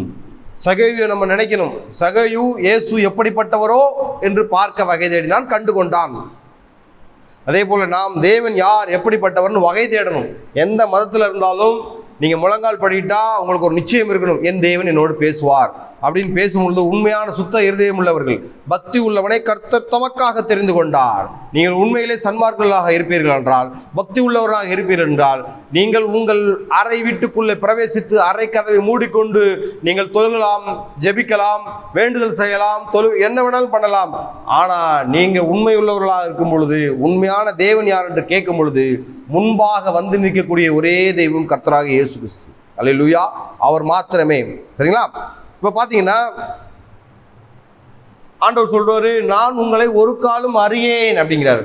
ஒரு காலம் ஒருத்தர் கிறிஸ்துவனா இருந்ததுனால பரலோக ராஜ்யத்துக்குள்ள போயிட முடியாது. கிறிஸ்துவாக வாழும் பொழுது பரலோக ராஜ்யத்துக்குள்ள போகலாம். கிறிஸ்தவனாக இருந்ததுனாலே பரலோக ராஜ்யத்துக்குள்ள பிரவேசிக்க முடியாது. கிறிஸ்துவாக வாழணும். எப்படின்னா பவுல் சொல்றார் இல்லையா, நான் கிறிஸ்துவின் அச்சு அடையாளங்களை தரித்திருக்கிறேன். அவருடைய சுபாவ கிளைகள் நம்மிலே தோன்றணும். சுபாவ கிளைகள், இயேசுவின் சுபாவ கிளைகள் நம்மில் தோன்றும் பொழுது அவருடைய அச்சு அடையாளங்கள் நம் மீது வந்து ஒட்டிக்கொள்ளும். நம் மீது வந்து ஒட்டிக்கொள்ளும். சரியா? நம்ம நினைச்சிடக்கூடாது, நீங்க பெரிய பெரிய சர்ச்சில் இருக்கலாம், ஒரு பெந்திகோஸ்து அனுபவத்தில் கூட இருக்கலாம், பெரிய சபை, பெரிய மார்க்கம், எங்க போதகர் பெரிய போதகர், பெரிய ஆலயம். சரிங்களா? ஏமாந்து போயிடாதீங்க. சரியா இருக்கிறீங்களா? வேதம் சொல்படி சத்தியத்தை அறிந்து வாழ்கிறீர்களா? சத்தியத்தின்படி நடக்கிறீர்களா? அப்பதான் நீங்க பரலோக ராஜ்யத்தில் போக முடியுமே தவிர, மறுபடியும் சொல்றேன், அநேகர் உட்பிரவேசிக்க வகை தேடினாலும் அவர்களாலே கூடாமல் போகும். நீங்க எருசலேமுக்குள்ள வந்துடலாம். எருசலேமுக்குள்ள வர்றது அப்படின்னா 12 வாசல் இருக்குது. இந்த 12 வாசல் நீங்க எப்படி வேணாலும் உள்ள வந்துடலாம் எருசலேமுக்குள்ள. ஆனா ஆலயத்துக்குள்ள போகணும்னா ஒரு வாசல் தான். அதான் சொல்றாரு, நானே வழியும் சத்தியமும் ஜீவனுமா இருக்கிறேன், என்னை இல்லாமல் ஒருவனும் பிதாவிடத்திலே வரான் அப்படி சொல்றத பார்க்கலாம். அப்ப எல்லாரும் ரட்சிக்கப்படணும்னு தான் ஆண்டவர் விரும்புறாரு. 1 தீமோத்தேயு 2:4 எல்லா மனுஷரும் ரட்சிக்கப்படவும் சத்தியத்தை அறிகிற அறிவை அடையவும் அவர் சித்தமுள்ளவராக இருக்கிறார். எல்லா மனுஷரும் ரட்சிக்கப்படணும் தான் அவர் விரும்புறார். அதே வேதத்தால வச்சு விளக்கும் பொழுது யோவான் 6:44 என்ன சொல்லுது? என்னை அனுப்பின பிதா ஒருவனை இழுத்து கொள்ளாவிட்டால் அவன் என்னிடத்திலே வரான். வசனத்தை தேடி பிடிச்சி சம்பந்தப்படுத்தி படிக்கும் பொழுது வசனத்தோட வியாக்கியானங்கள் நமக்கு புரியும். என்ன சொல்றாரு? என்னை அனுப்பின பிதா ஒருவனை இழுத்து கொள்ளாவிட்டால் அவன் என்னிடத்திலே வரான். மறுபடியும் ஏசு சொல்றாரு, என்னிடத்துல வருகிறவன் புறம்பே தள்ளுகிறதில்லை. அப்ப பரலோக ராஜ்யத்துக்குள்ளே நுழைய முதலாவது பிரயாசப்படணும். சரிங்களா? உள்ள போகணுமே. சிலருக்கு தான் அந்த நினைப்பு இருக்குது. வாலிப பருவத்தில் 199 பேருக்கு அந்த நினைப்பே கிடையாது, நான் பரலோக ராஜ்யத்துக்குள்ள பிரவேசிக்கணும். அந்த நினைப்பே இல்லாம தான் இருக்காங்க. ஒரு சிலர் சரிங்களா, ஆண்டவர் மேல அன்பு வச்சு நான் எப்படியாவது பரலோக ராஜ்யத்துக்குள்ளே போகணும், அவரோட நித்தியமான வாழணும் அப்படின்னு பிரயாசப்படுறாங்க. சரிங்களா? முறைப்படி மல்யுத்தம் செஞ்சாதான் நாமே அந்த போட்டியில வெற்றி பெற்றவர்கள் என்று நடுவரால் அறிவிக்க முடியும். சரிங்களா? எனக்கு பலம் இருக்கு, நான் எப்படி வேணாலும் மல்யுத்தம் செய்வேன்னா அந்த போட்டியிலிருந்து டிஸ்குவாலிஃபை பண்ணிடுவாங்க. முறைப்படி மல்யுத்தம் செய்யணும். அப்ப நாம பரலோக ராஜ்யத்துக்குள்ள முதலாவது பிரவேசிக்கணும்னா என்ன பண்ணணும்? உண்மையை தெரிந்து கொள்ள தீர்மானிக்கணும். யார் தேவன், யார் நம்மை படைத்த பிதா தெரிந்து கொள்ளணும். வேதத்திலே அனாதியிலிருந்து உலகம் தொடங்குறதுக்கு முன்பாக இருந்து வேதத்துல செய்திகள் இருக்குது. வேதத்துல எல்லா செய்திகளும் தெளிவாய் திட்டமாய் இறந்த காலம், நிகழ்காலம், வருகிற காலம், வெளிப்படுத்தல், அநேக ரகசியங்கள் புதைந்திருக்குது. அப்ப வேதத்துல எல்லாமே தெளிவா இருக்குது, பரிசுத்த வேதத்துல. அப்ப முதலாவது ஒரு மனிதன் பரலோக ராஜ்யத்துக்குள்ள பிரவேசிக்கணும்னு நினைச்சான்னா முதலாவது உண்மையை தெரிந்து கொள்ளணும். நீங்க எந்த மத புஸ்தகம் வேணாலும் படிங்க, பரம்பொருள் யார் அதே நல்லா தெரிஞ்சு கொள்ளுங்க. பரம்பொருள் யார், என்னை உண்டாக்கின தகப்பன் யார், நான் ஏன் வந்தேன், எதுக்கு வந்தேன், படைக்கப்படுவதுக்கு முன்னால் நான் எப்படி இருந்தேன், ஆதீனத்தில் எப்படி இருந்தேன், இனிமே என்னுடைய நிலைமை என்ன, நான் இவ்வளோ பாவம் பண்ணிட்டேனே, ஐயோ எப்படி பரலோகத்துக்கு போகிறது. நீங்கள் உங்கள் பாவங்களை அறிக்கையிட்டு தேவனுடையத்தில் திரும்பணும். பாவங்களை மன்னிக்க மனுஷகுமாரனாய் வந்த இயேசுக்கு மாத்திரம்தான் அதிகாரமே இருக்குது. சரிங்களா? அநேகர் பாருங்க பரலோக ராஜ்யத்துக்குள்ள போகணும்னு சொல்லிட்டு கோடியா கொள்ளையடிச்ச பணத்தை எடுத்து அன்னதானம் பண்ணுவாங்க. 1000 பேருக்கு சாப்பாடு, 1000 பேருக்கு மட்டன் பிரியாணி, சிக்கன் பிரியாணி, 1000 பேருக்கு கல்யாணம், 2000 பேருக்கு கல்யாணம், 2000 பேருக்கு சீர்வரிசை. சரிங்களா? அப்புறம் என்ன, நிறைய படிப்புக்கு உதவி, நோட்டு புஸ்தகங்கள் வாங்கி கொடுக்கறது, அனாதை ஆசிரமங்களுக்கு அவங்க கொள்ளையடிச்ச பணத்துல சரிங்களா ஒரு பெரிய மூட்டை வீடு அளவு கொள்ளையடிச்சிட்டு இத்தனையோட கொஞ்சமா அவங்க மற்றவங்களுக்கு உதவி செய்வாங்க, கொஞ்சமா உதவி செய்வாங்க. எவ்வளவோ கொள்ளையடிச்சிட்டு சரிங்களா எச்சிக்கைகளை காக்கா விரட்டுற மாதிரி கொஞ்சமா போட்டா நீங்க பரலோக ராஜ்யத்துக்குள்ள பிரவேசிக்க முடியாது. உங்கள் தான தர்மங்கள் பரலோக ராஜ்யத்திலே போய் எட்டணும் அப்படின்னா நீங்க இயேசு கிறிஸ்துவை சொந்த ரட்சகராக ஏற்றுக்கொண்டிருக்கணும். தானங்கள் தர்மங்கள் வழியாக பரலோக ராஜ்யத்துக்குள்ள போக முடியாது. இயேசு கிறிஸ்துவ சொந்த ரட்சகராக ஏற்றுக்கொள்ளும் பொழுதுதான் நீங்க போக முடியும். சரிங்களா? இது நான் சொல்லல, வேதம் சொல்லுகிறது. சரிங்களா? பல மதங்கள் பரலோகத்துக்கு போகக்கூடிய போதனைகளை தரலாம். ஆதாரம் எதுல இருக்குது அப்படின்னா வேதத்துல தான் இருக்குது. ஆதாரம் வேதத்துல தான் இருக்கு. அதனால தான் சொல்றாரு இயேசு நான் தான் வழி அப்படிங்கிறார். நான் தான் வழி. அப்ப இங்கே அடுத்து பார்த்தீங்கன்னா இங்க என்ன அப்படின்னா அந்த வசனத்திலேயே சிலர் எஜமானுடைய விருந்துக்கு, அதாவது பரலோக ராஜ்யத்துக்கு போகணும்னா எஜமான் விருந்து வைப்பாரு. அந்த விருந்துக்கு உங்களை போகக்கூடாத அளவுக்கு பாவம் உங்களை தடுத்து நிப்பாட்டி வைக்கும். பரிசுத்த பந்தியில கை வைக்கணும் அப்படின்னா நாம பரிசுத்தமாக்கப்பட்டிருக்கணும். பரிசுத்த பந்தியில கை வைக்கும் போது ஒரு பயம் வரணும். ஆண்டவரே, போன வாரம் நான் திடீர்னு ஒரு தப்பா பேசிட்டேன், திடீர்னு சண்டை போட்டேன், அந்த அப்பத்தையும் திராட்சை ரசத்தையும் புசிக்கிறதுக்கு முன்னாடி ஒரு சின்ன பயம் வந்து தேவனோடு ஒப்புரவாகி பாவ அறிக்கை செய்துட்டு தான் அதை புசிக்கணும். ஏன்னா பவுல் சொல்றாரு, சிலர் நோய் அடைந்திருக்கிறார்கள், சிலர் நித்திரையும் அடைந்திருக்கிறார்கள் படிக்கிறோம் இல்லையா? அப்ப இந்த பாவத்தை ஆண்டவராக இயேசு கிறிஸ்துவிட்ட பாவ அறிக்கை செய்துட்டு தான் நாம் பரலோக ராஜ்யத்தில் நமக்காக உண்டு பண்ணியிருக்கிற விருந்துக்கு ஆயத்தமாக முடியும். பூலோகத்திலேயே அந்த ராபோஜனத்தை எடுக்க அநேகர் தயங்குறாங்க. பூலோகத்தில் ராபோஜனம் எடுக்க தயங்குற அநேகர் எப்படி பரலோகத்தில் உள்ள விருந்துக்கு போவாங்க? ரொம்ப முக்கியமானது. அதனால தான் சொல்றாரு, அநேகர் உட்பிரவேசிக்க வகை தேடியும் அது கூடாமல் போகும். அதான் மறுபடியும் சொல்றாரு, கிழக்கிலும் மேற்கிலும் வடக்கிலும் தெற்கிலும் இருந்து ஜனங்கள் வந்து தேவனுடைய ராஜ்யத்தில் பந்தி இருப்பார்கள். யூதர்களுக்கு மட்டும்தான் ரட்சிப்பு, யூதர்களுக்கு மட்டும்தான் பரலோகம் நினைத்திருக்கும் பொழுது இயேசு பெரிய ஒரு குண்டத்துக்கு போறார். என்ன சொல்றாரு? புறஜாதியரை இங்க மேன்மைப்படுத்துறத பார்க்கலாம். கிழக்கிலும் மேற்கிலும் வடக்கிலும் தெற்கிலும் ஜனங்கள் வந்து லூக்கா 13:29 தேவனுடைய ராஜ்யத்துல பந்தி இருப்பாங்க. அப்பொழுது முந்தினவர்கள் முந்தினவர்கள் ஆவார்கள். இதைத்தான் நம்ம மத்தேயு 20ஆம் அதிகாரம் முதல் 16 வசனங்களை பார்க்குறோம் இல்லையா? ஒருவன் திராட்சை தோட்டத்தில் எஜமான் வந்து தன்னுடைய காரியக்காரன் சொல்லுவான், போய் திராட்சை தோட்டத்தில் வேலை செய்யறதுக்கு ஆள் கூட்டிட்டு வான்னு சொல்லும் போது அவன் காலையில் ஒரு ஆள், அதுக்கப்புறம் ஒரு ஆள், கடைசி 4 மணி 5 மணிக்கெலாம் ஒருத்தனை கூட்டி வருவான். அவங்க காலையிலேருந்து வேலை செய்வாங்க. இவன் கடைசியாக கூட்டிகிட்டு வந்தவன் 1 மணி நேரம் தான் வேலை செய்வான். அப்போ இவங்களாம் சம்பளம் கொடுன்னு சொல்லும்போது முதலாவது சம்பளம் யார் கொடுப்பாங்க அப்படின்னா அந்த காரியக்காரன். கடைசி 1 மணி நேரம் வேலை செஞ்சாங்கல்ல, 4 to 5 வேலை செஞ்சாங்க இல்லையா, அவனுக்கு 1 பணம் கொடுக்கும் பொழுது அவள் அதுக்கு முன்னாடி வந்தவங்க சரி இவனுக்கே 1 பணம் கொடுக்குறாங்கன்னா 1 மணி நேரம் செஞ்சவங்களுக்கே 1 பணம் கொடுக்குறாங்கன்னா நமக்கு 2 பணம் கொடுப்பாங்க. அப்போ காலையில் வந்து என்ன நினைப்பான், எனக்கு 4 பணமாவது கொடுப்பாங்க அப்படின்னு நினைக்கும் போது இல்லை, இவனுக்கு எவ்வளோ கொடுத்தாங்களோ அதே தான் அவனுக்கும் கொடுக்கறத பார்க்கலாம். இதில் நாம கூட நினைக்கலாம், என்ன ஆண்டவரே கணக்கு தப்பாக இருக்குதே, நியாயப்படி பார்த்தா அதிக வேலை செஞ்சவனுக்கு தானே அதிக சம்பளம் கிடைக்கணும், கொஞ்சமாக வேலை செஞ்சுருக்கான் அவனுக்கு எதுக்கு முழு சம்பளம் கொடுக்கணும் அப்படின்னு நம்ம கொஸ்டின் மார்க் கேட்கும் பொழுது நல்லா புரிஞ்சுக்கணும், கடைசியில் வந்தது நம்ம தான். கடைசியில் வந்தது யாரு? நாம தான். புறஜாதிகள் நாம தான் கடைசியில் வந்து பரலோக ராஜ்யத்துக்குள்ள பிரவேசிக்க போகிறோம். அதான் யூதர்கள் முந்தினவர்கள், நாம் பிந்தினவர்கள். அந்த முந்தினவர்கள் பிந்தினவர்கள் ஆகிறார்கள், நாம் பிந்தினவர்கள் முந்தினவர்கள் ஆகிறோம். இயேசு கிறிஸ்துவோட கிருபையால அநேகர் உட்பிரவேசிக்க வகை தேடுறாங்க. வழி தெரியல. என்ன வழி தெரியல? இயேசுதான் வழின்னு தெரியல. அவங்க என்ன நினைக்கிறாங்க? இயேசுவும் தெய்வம் அப்படின்னு நினைக்கிறாங்க. நம்ம பேசும்போது நிறைய பேர்த்து சுவிசேஷம் சொல்லலாம். அப்போ என்ன பிரதர், நாங்களும் இயேசுவும் தெய்வம், இயேசுவையும் வழிபடுறோம் பிரதர் அப்படின்னு சொல்லுவாங்க. தெரியல, அறியாம சரிங்களா? பரிசுத்தத்திற்கும் நரகளுக்கும் சம்பந்தம் ஏது? விசுவாசிக்கும் அவிசுவாசிக்கும் சம்பந்தம் ஏது? அப்போ இந்த மாதிரியான காரியங்களை நம்ம கணக்கிட்டு பார்க்கணும். இப்போ பார்த்தீங்கன்னா அந்த நாளிலே சில பரிசேயர் அவரிடத்தில் வந்து, நீர் இவ்விடத்தை விட்டு போய்விடும், ஏரோது உம்மை கொலை செய்ய மனதா இருக்கிறான் என்றார்கள். இந்த சம்பாஷணை நடந்துகிட்டு இருக்கும்போது ஏரோது உங்களை கொலை செய்ய மனதா இருக்கிறான்னு சொல்லும்போது இயேசு என்ன சொல்வாரு? சில பரிசேயர், பாருங்க, பரிசேயர் வந்து இயேசு கிறிஸ்துவை வெறுப்பாங்க.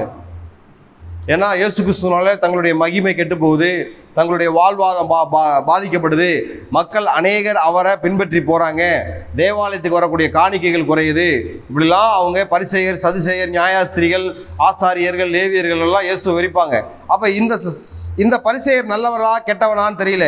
சில பரிசேயர் என்ன சொல்கிறாங்க, அந்த நாளிலே சில பரிசேயர் அவரிடத்தில் 13:31 லூக்கால, நீர் இவ்விடத்தை விட்டு போய்விடும், ஏரோது உம்மை கொலை செய்ய மனதா இருக்கிறான் என்றார்கள்.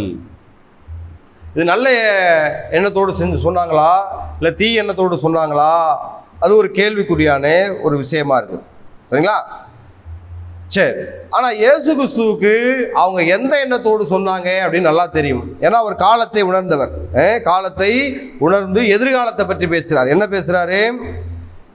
அதற்கு அவர், நான் போகிறேன், ஆனால் என்ன சொல்றாரு, என் கால வரிசையில் அங்கு வருவேன் என்கிறார். நான் போகிறேன், ஆனால் என்னுடைய கால வரிசையில் நான் அங்கே வருவேன். எப்படி பதில் சொல்றாரு?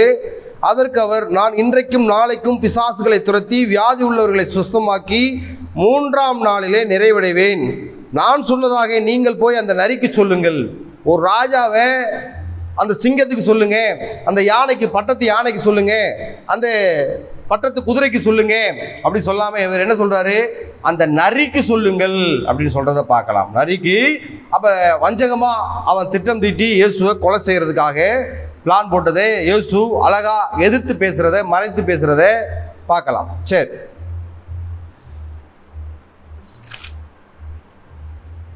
இயேசு அந்த இடத்தை விட்டு முதல்ல நம்ம எப்படி பார்த்தோம், இயேசுவை எருசலேம்ல கொல்ல வகை தேடுறதுனாலே அவர் யோவான் ஞானஸ்தானம் கொடுத்த இடத்துல கொஞ்ச நாள் இருக்கிறாரு.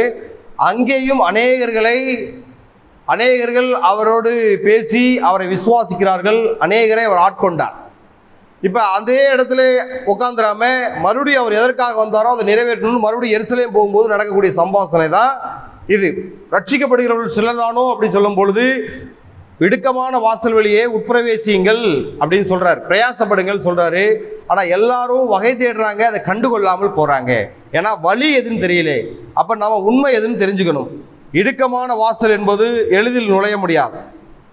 பாத்தீங்கன்னா புத்தியற்ற கன்னிகைகளால வாசல் எதுன்னு தெரிஞ்சும் உள்ளே நுழைய முடியாது. வாசல் எதுவும் தெரிஞ்சும் உள்ளே நுழைய முடியாது. இப்போ பார்த்தீங்கன்னா இதில் நல்லா கவனிக்க வேண்டியது என்னன்னா, கதவு பூட்டிடுச்சு, இவங்க அருகாமையில தான் இருக்காங்க.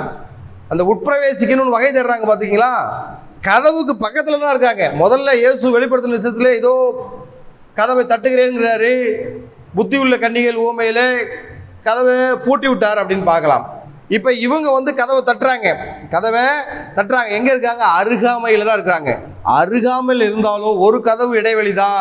அந்த ஒரு கதவு இடைவெளி தேவனுக்கும் இவர்களுக்குமான உறவை பிரித்து விட்டது. உங்களுடைய பாவங்களே தேவனுக்கும் உங்களுக்கும் உள்ள அந்த உறவுகளை தடுக்கிற தடுப்பு சுவராக இருக்கிறது நம்ம படிக்கிறோம் இல்லையா? அப்போ அருகதான் நிற்கிறாங்க, ஆனால் நுழைய முடியவில்லை. அவரோட பேசியிருக்கிறாங்க, அவரோட போஜனம் பண்ணியிருக்காங்க, அவரை அறிந்திருக்கிறார்கள். ஆனாலும் ஆண்டவர் என்ன சொல்றாரு? தெரியாதுங்கிறார். ஆனால் என்ன சொல்றாரு? தெரியாதுங்கிறார். ஏன்னா முறைப்படி அவரை பின்பற்றல. இவ்வளோ கஷ்டப்பட்டு நான் வேதம் எழுதி கொடுத்துருக்கிறேன், விக்கிரக ஆராதனை கூடாதுன்னு இருக்கேன், நீ மறுபடியும் போய் விக்கிரகத்தை தொழுதுகிட்டு மெழுகுவர்த்தி வச்சு ஏற்றிக்கிட்டு இருக்கியே, இவ்வளோ சொல்லியிருக்கேன், ஓய்வு நாள் எத்தனை அற்புதம் பண்ணியிருக்கேன், மறுபடியும் நான் 7th டே தான் அப்படிங்கிறியே, இவ்வளோ சொல்லியிருக்கிறேன், நான் தான் தெய்வன், நான் தான் கர்த்தர் அப்படிங்கிறேன், மறுபடியும் நான் தான் யெகோவா விட்னஸ்ங்கிறியே. இப்படி இருக்கும் பொழுது என்னை அல்லாமல் ஒருவனும் பிதாவினிடத்திலே வர முடியாது. அநேக ஒரு வார்த்தைகளை வைத்து பேசுறத பார்க்கலாம். சரிங்களா? அப்ப பரலோகத்தின் வெளியே போக முடியாதவர்கள் நிற்கிறாங்க. பரலோகத்துக்கு வெளியே நின்று கொண்டிருக்கிறத பார்க்கலாம். அவர்களுக்கு என்ன? புறம்பான இருள். இப்போ பார்த்தீங்கன்னா இந்த ரட்சிப்பின் செய்தி, இந்த யூதர்கள் அந்த ரட்சிப்பின் செய்தி, பாதை, வழி, வாசல், கதவு அவர்களுக்கு இருந்தது. அதை அவர்கள் மறுதளித்தார்கள். அதனாலே இந்த பரலோகத்தின் வாசல் புறஜாதிகளுக்கு திறக்கப்பட்டிருக்கிறது. சரிங்களா? இந்த விருந்தில் புறஜாதிகள் தான் கலந்து கொள்வாங்க. முதலாவது அவர்கள் கலந்து கொள்வாங்க. சரிங்களா? எல்லா வசதிகளும் இருப்பவர்கள் இடுக்கமான வாசல் வழியே பிரவேசிக்க மாட்டாங்க. எல்லா வசதிகளும் இருக்கிறவங்க இடுக்கமான வாசல் வழியே பிரவேசிக்க மாட்டாங்க. ஒரு வசதியும் இல்லாதவர்கள், அதாவது சிலர் வசதிகள் இருந்தும் தங்களை தாங்களே தாழ்த்தி எளிமையாக வாழக்கூடியவர்கள் இருக்காங்க. கிறிஸ்தவம் ஏழ்மையை போதிக்கவில்லை, கிறிஸ்தவம் எளிமையை போதிக்கிறது. இப்போ பார்த்தீங்கன்னா, தேவனை தெரிந்தால் மட்டும் போதாது, அவருக்காக ஊழியம் செய்தால் மட்டும் போதாது, ஞானஸ்தானம் எடுத்தால் மட்டும் போதாது, அந்த குறுகிய கதவு வழியாக அவர் நியமித்த சட்டத்திட்டங்களின் வழியாக போக வேண்டும். கதவு மூடுவதற்குள்ளே நம்ம போயிடணும், கதவு மூடுவதற்குள்ளே போகணும். அப்போ பாருங்க, இயேசு இந்த இடத்துல இன்னொரு விஷயத்தை சொல்றாரு. லூக்கா 13:34 வசனம் நம்ம தியானிக்க போகிறோம். என்ன, இயேசு எருசலேமுக்கு உள்ளே போகிறார் இல்லையா? எருசலேம் இவரை கொலை செய்ய காத்து கொண்டிருக்கிறது. ஆனால் இவர் எருசலேமுக்கு போகிறார். அப்போ அவர் என்ன பேசுகிறாரு? ஆங்கிலத்தில் பார்த்தீங்கன்னா ஓ ஜெருசலேம் ஜெருசலேம்னு வரும். தமிழில் எப்படி போட்டிருக்காங்கன்னா, எருசலேமே எருசலேமே, தீர்க்கதரிசிகளை கொலை செய்து உன்னிடத்தில் அனுப்பப்பட்டவர்களை கல்லறிகிறவளே, கோழி தன் குஞ்சுகளை தன் சிறகுகளின் கீழே கூட்டி சேர்த்து கொள்ளும் வண்ணமாக எத்தனை தரமோ உன் பிள்ளைகளை கூட்டி சேர்த்து கொள்ள மனதாயிருந்தேன், உங்களுக்கோ மனதில்லாமல் போயிற்று. இதில் அடிக்கோடிட்டு பார்க்க வேண்டிய விஷயம் என்னன்னா, எத்தனை தரமோ அப்படின்னா 3 வருஷம் அவர் ஊழியம் செஞ்சிருக்காரு.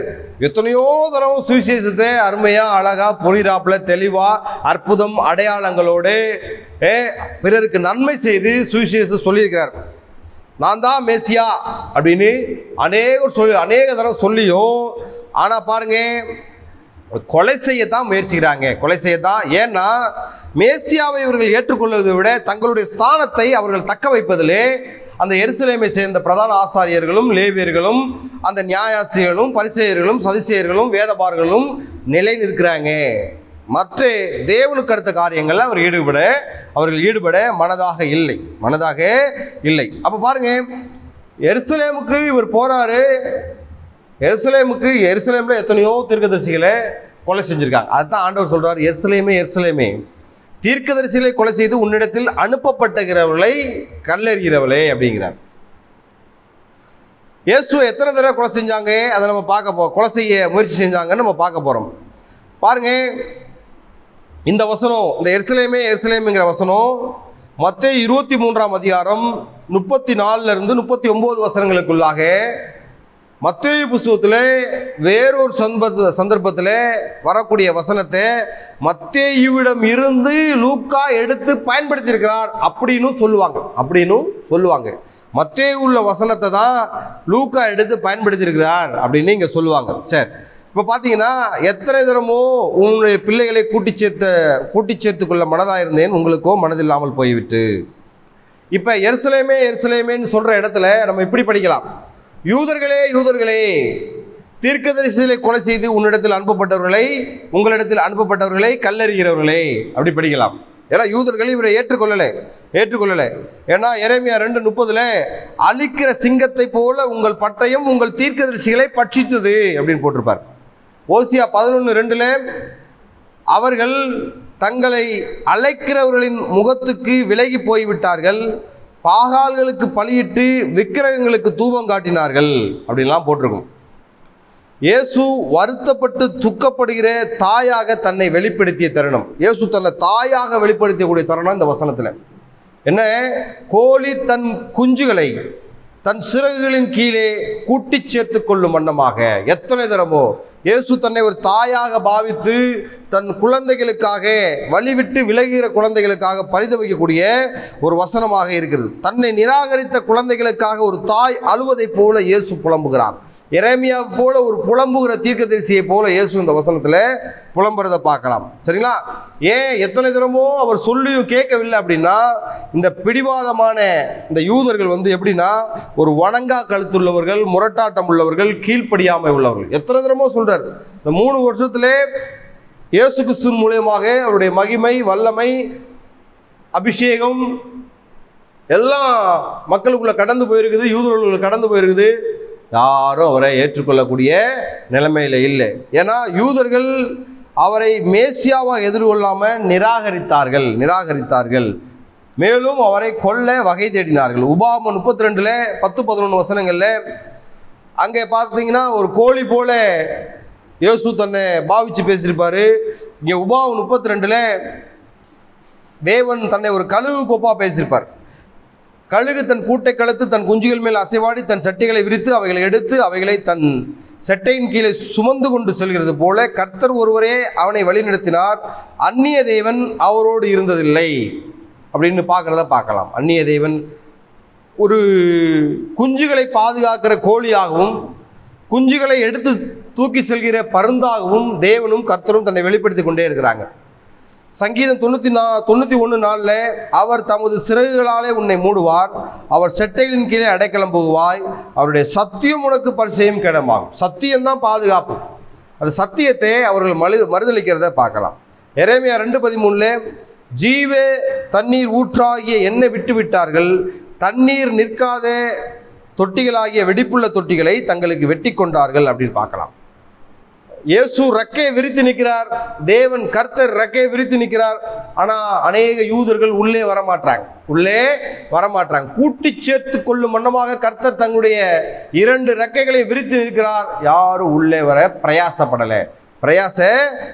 சரிங்களா? இயேசு ஒரு ஏமாற்றம் அடைந்த தாயாக இங்கே இருக்கிறத பார்க்கலாம். சரிங்களா?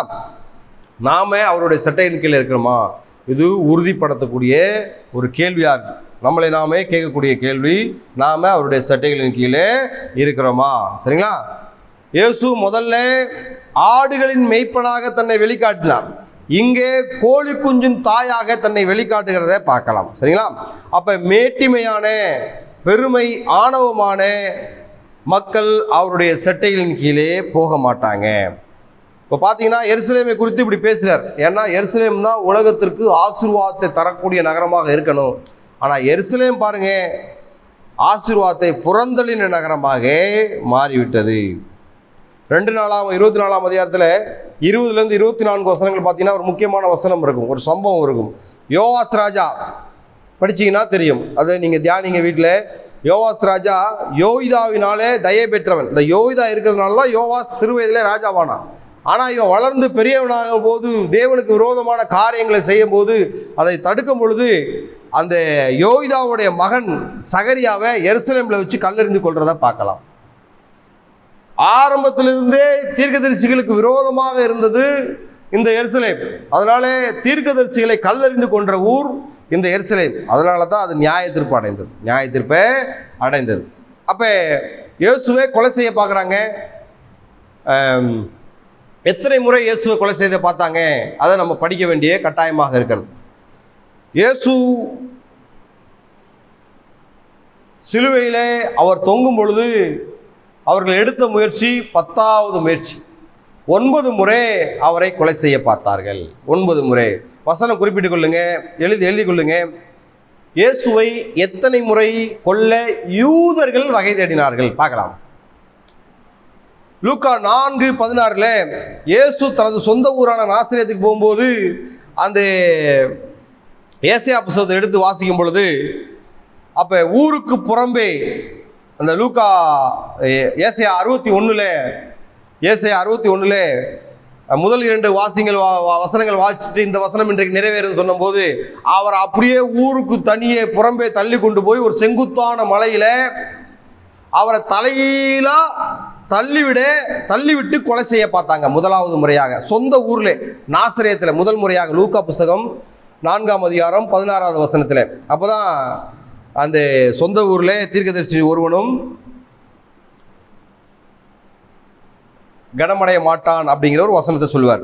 அடுத்து 2வது முறை மத்தேயு 12 அதிகாரம் முதல் 14 வசனங்கள், மார்க்கு 2 அதிகாரம் 23வது வசனம், மார்க்கு 2 அதிகாரம் 23வது வசனம், அப்புறம் 3 அதிகாரம் 6வது வசனம், அப்புறம் லூக்கா 6 அதிகாரம் முதல் 11 வசனங்கள். மறுபடியும் சொல்கிறேன், மத்தேயு 12 முதல் 14 வசனங்கள், மார்க்கில் 2 அதிகாரம் 23வது வசனம், அப்புறம் 3 அதிகாரம் 6ஆம் வசனம், அப்புறம் லூக்கா 6 அதிகாரம் முதல் 10 வசனங்களில் சூம்பின கையுடைய மனிதனை ஓய்வு நாளில் குணமாக்கும் பொழுது, அப்போ பாருங்க லூக்கா புஸ்தகத்தில் இப்படி போட்டிருக்கும், மூர்க்க வெறி கொண்டு இயேசுவை என்ன செய்யலாம்னு ஆலோசனை செய்வாங்க.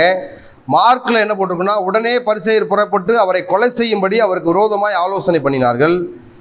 இங்கே மத்தேயுவில் என்ன போட்டிருக்குன்னா, அப்போது பரிசேயர் வெளியே போய் அவரை கொலை செய்யும்படி அவருக்கு விரோதமாய் ஆலோசனை பண்ணினார்கள். இது 2வது முறை.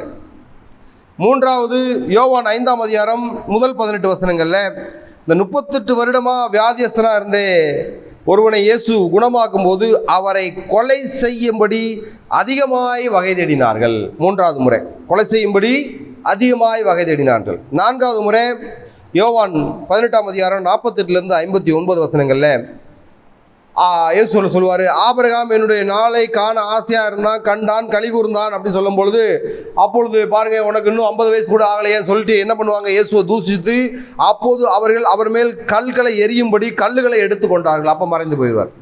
இது 4வது முறை.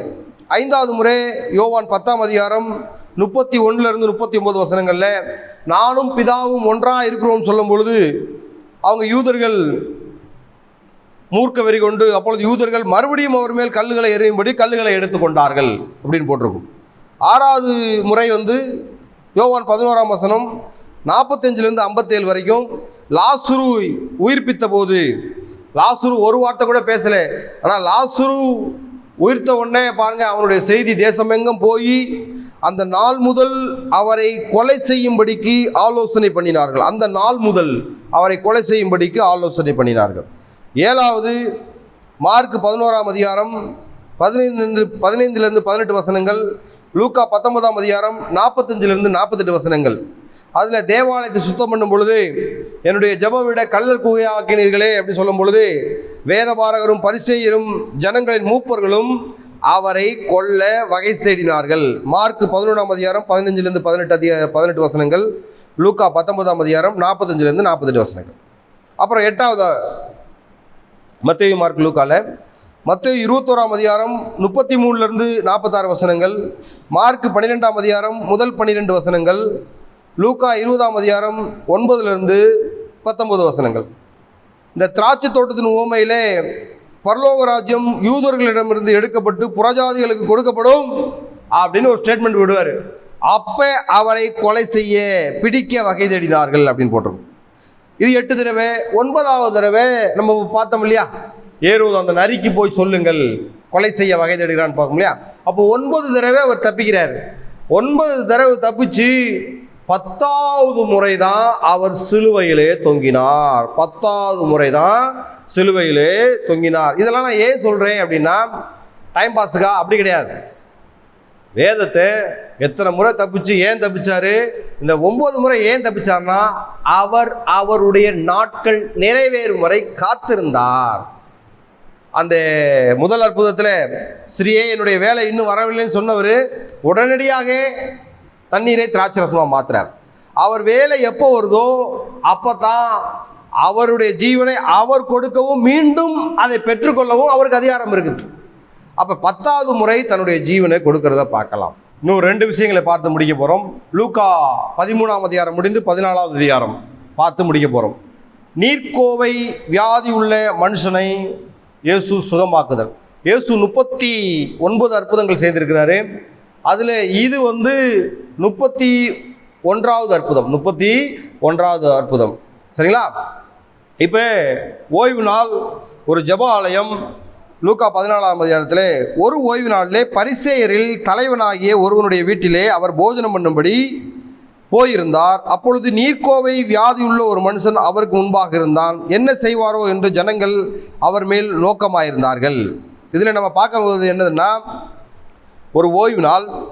ஒரு ஓய்வு நாளில் ஒரு பரிசேயரில் தலைவன் தன்னுடைய வீட்டிற்கு போஜனம் பண்ணும்படி போயிருந்தான். இதில் நம்ம கவனிக்க வேண்டிய விஷயம் என்ன அப்படின்னா, இது எருசலேம் கிடையாது. ஓய்வு நாளில்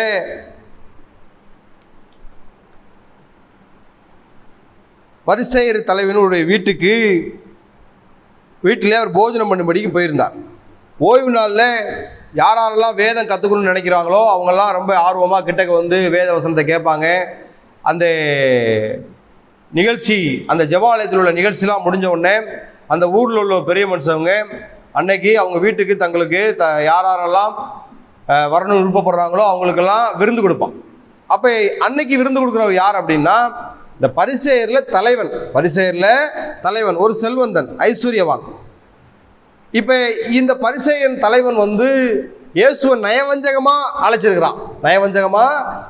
எப்படி அப்படின்னா, இயேசு போஜனம் பண்ண உட்கார்ந்துருக்காரு. அவருக்கு முன்பாக ஒரு நீர்க்கோவை வியாதி உள்ள ஒரு மனிதன் உட்கார்ந்துருக்கிறான்.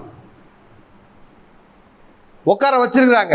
நீர்க்கோவை அப்படிங்கிறது அந்த கெட்ட நீர் உடம்புல இருந்து வெளியே போகாம வயிற்று பகுதி, இப்ப படத்துல பார்க்கலாம், இந்த வயிற்று பகுதி வீங்கி பெருசா, சதைகள் வீங்கி பெருசா இருக்கக்கூடிய, பார்க்க ஒரு அருவருப்பான ஒரு நிலைமையில இருக்கக்கூடிய ஒரு மனிதன். அவர் போஜனம் பண்ண போறாரு. போஜனம் பண்ணுகிறவருக்கு முன்பாக அந்த நீர்க்கோவை வியாதி உள்ள மனிதனை உட்கார வச்சிருக்காங்க. இதே சூழ்நிலையை நம்ம லூக்கா 6ஆம் அதிகாரத்தில் படிக்கலாம்.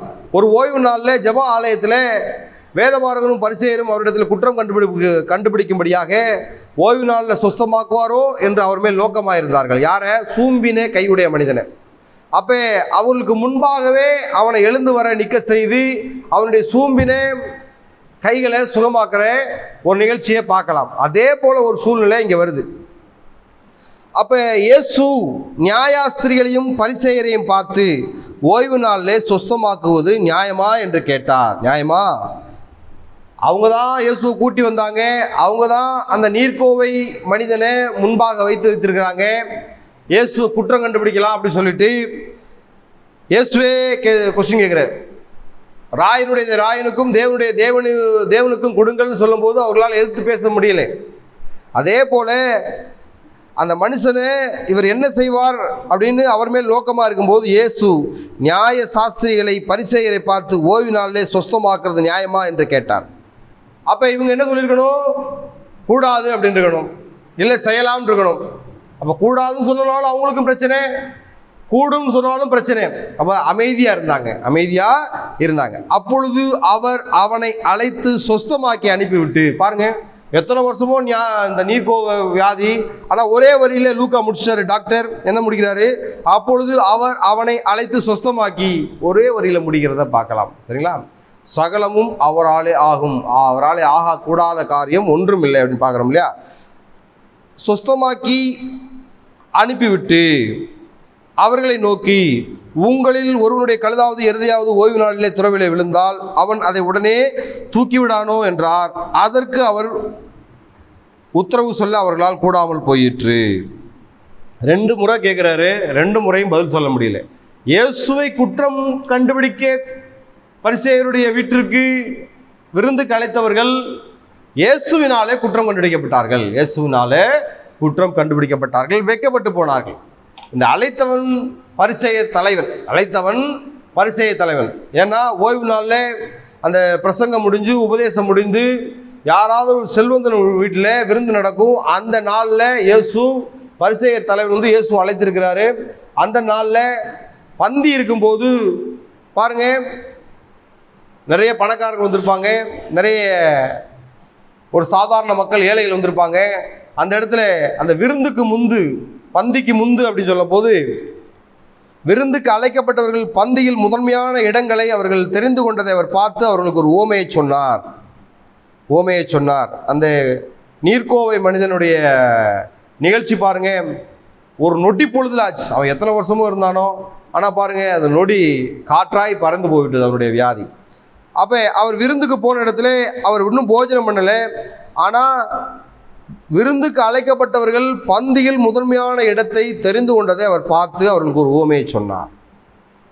ஏன் முன்பா போறாங்கன்னா, பரலோக ராஜ்யம் விருந்தினாலே ஆயத்தப்படுத்தப்பட்டிருக்கும் அப்படின்னு அவங்களுக்கு ஒரு அனுமானம் இருந்தது. அதனால தான் முந்தி உட்காரணும் பந்தியிலே. அந்த செபதேவன் குமாரர்கள் சொல்லுவாங்க இல்லையா, செபதேவன் தாய் என்ன சொல்லுவாங்க, என்னுடைய 2 குமாரர்களும் நம்முடைய வலது பார்சத்திலும் இடது பார்சத்தில் உட்காரணும்னு சொல்லி. அதே போல மக்கள் இயேசு பக்கத்தில் உட்காரணும், பரிசேயன் தலைவன் பக்கத்தில் உட்காரணும், பெரிய பெரிய ஆள்கள் பக்கத்தில் உட்காரணும் சொல்லிட்டு முண்டி அடிச்சுட்டு பந்தியில் உட்காடுறாங்க. அப்போ இயேசு அவர்களுக்கு ஓமையை சொல்றாரு. விருந்துக்கு அழைக்கப்பட்டவர்கள் பந்தியில் முதன்மையான இடங்களை தெரிந்து கொண்டதை அவர் பார்த்து அவர்களுக்கு ஓமையை சொன்னார். கல்யாணத்துக்கு நீ அழைக்கப்பட்டிருக்கும் போது பந்தியில் முதன்மையான இடத்தில் உட்காராதே. உன்னிலும் கனமுள்ளவன் ஒருவேளை அவனால் அழைக்கப்பட்டிருப்பான். அப்பொழுது உன்னையும் அவனையும் அழைத்தவன் உன்னிடத்தில் இவனுக்கு இடம் கொடு என்பான். அப்பொழுது நீ வெட்கத்தோடு தாழ்ந்த இடத்துக்கு போக வேண்டியதாக இருக்கும். நீ அழைக்கப்பட்டிருக்கும் போது தாழ்ந்த இடத்தில் உட்காரு. அப்பொழுது உன்னை அழைத்தவன் வந்து, சிநேகிதனே, உயர்ந்த இடத்தில் வாரும் என்று சொல்லும்போது உன்னுடனே கூட பந்தி இருந்தவர்களுக்கு முன்பாக உனக்கு கனம் உண்டாகும். தன்னைத்தான் உயர்த்துகிறவன் எவனும் தாழ்த்தப்படுவான், தன்னைத்தானே தாழ்த்துகிறவன் எவனும் உயர்த்தப்படுவான் என்றார். சரிங்களா? ஒரு இடத்துக்கு போகிறோம். இயேசு இந்த விருந்து வீட்டில் விருந்துக்கு முந்தி உட்காந்துருக்கிறவங்க. ஒரு இடத்துக்கு ஃபங்க்ஷனுக்கு நம்ம போகிறோம் அப்படின்னா எவ்வளோ பெரிய விலை உயர்ந்த ட்ரெஸ்ஸு போட்டு போனாலும் நம்மளுடைய நகை தெரியணும், நம்மளுடைய ட்ரெஸ்ஸு தெரியணும், நம்மளுடைய பட்டாடைகள் தெரியணும், நம்மளுடைய பகட்டு தெரியணும்னு போய் முன்னாடி இருக்கக்கூடாது. அவங்க விருந்து யார் செய்கிறாங்களோ, ஃபங்க்ஷன் யார் நடத்துகிறாங்களோ அவங்க தான் உங்களை முக்கியப்படுத்தணுமே தவிர நாமளே முக்கியப்படுத்திடக்கூடாது. ஏன்னா அவர் உங்களை ஏற்ற காலத்தில் உயர்த்தும்படி அவருடைய பலத்த கரத்துக்குள் அடங்கியிருங்கள். நாமே நம்மளை உயர்த்திக் கொள்ளக்கூடாது. தன்னைத்தான் உயர்த்துகிறவன் எவனும் தாழ்த்தப்படுவான், தன்னை தாழ்த்துகிறவனும் உயர்த்தப்படுவான். இயேசு மரண பரியந்தம் தன்னை தாழ்த்தினார். அப்ப பாருங்க, இந்த பரிசேய தலைவன்கிட்ட இயேசு என்ன சொல்றாரு அப்படின்னா, அன்றியும் அவர் தம்மை விருந்துக்கு அழைத்தவனை நோக்கி 14:12 நீ பகல் விருந்தாவது விருந்தாவது பண்ணும்போது உன் சிநேகிதரையாவதும் உன் சகோதரர்களையாவதும் உன் பந்து ஜனங்கள்னா சொந்தக்காரங்க ஐஸ்வர்யமுள்ள அயலாகத்தாரையும் அழைக்க வேண்டாம். அழைத்தால் அவர்களும் உன்னை அழைப்பார்கள். அப்பொழுது உனக்கு பதில் செய்ததாகும். நீ விருந்து பண்ணும்போது ஏழைகளையும் ஊனரையும் சப்பானிகளையும் குருடரையும் அழைப்பாயாக. அப்பொழுது நீ பாக்கியவானாய் இருப்பாய். அவர்கள் உனக்கு பதில் செய்ய மாட்டார்கள். நீதிமான்களின் உயிர்த்தெழுதலில் உனக்கு பதில் செய்யப்படும். முதலாவதாக அவர் என்ன சொல்றாரு? பந்திக்கு வந்திருக்கிறவர்களுக்கு அறிவுரை சொல்றாரு. விருந்துக்கு வந்திருக்கிறவர்களுக்கு அறிவுரை சொல்றாரு. ஒரு இடத்துக்கு போனா நாகரிகமா நடந்துக்கங்க, சரியா உட்காருங்க, சரியா பேசுங்க, சரியான இடத்துல தகுதி அறிந்து உட்காருங்க. நீங்கள் தகுதி உள்ளவர்கள் என்றால் அந்த விழா ஏற்பாடு பண்ணியிருப்பாங்க, உங்களை முன்னாடி வந்து உட்கார வைப்பாங்கன்னு முதல்ல அவர்களை பார்த்து சொல்றாரு. அடுத்து அந்த விழாவை ஏற்படுத்தின அந்த பரிசேய தலைவனை பார்த்து என்ன சொல்றாருன்னா, நீ ஒரு விருந்தாவது பகல் விருந்தாவது ஏற்பாடு பண்ணும் பொழுது ஐஸ்வர்யவான்களையோ சொந்தக்காரரையோ சகோதரரையோ இனஜன பந்துக்களையோ கூப்பிடாத, ஏழைகளை குருடரை சப்பானியை இப்படி கூப்பிடு. அவங்கள கூப்பிட்டீங்கன்னா அவங்க மறுபடியும் உனக்கு விருந்து செஞ்சு உன்னுடைய நன்மை பூமியிலே முடிஞ்சிரும். நீ இவர்களுக்கு இல்லாதவர்களுக்கு நன்மை செய்யும் பொழுது உன்னுடைய நன்மை தொடர்ந்து வந்து உன்னை பிடித்து நீதிமான்களுடைய உயிர்த்தெழுதல்ல உனக்கு அது பலனை தரும். நான் வரும்போது அவனவனுடைய கிரியைகள் என்னோட கூட வருகிறேன்னு சொல்றாரு இல்லையா? அப்ப நான் வரும்போது இந்த காரியங்கள் உனக்கு நன்மையாக இருக்கும் அப்படிங்கிறார்.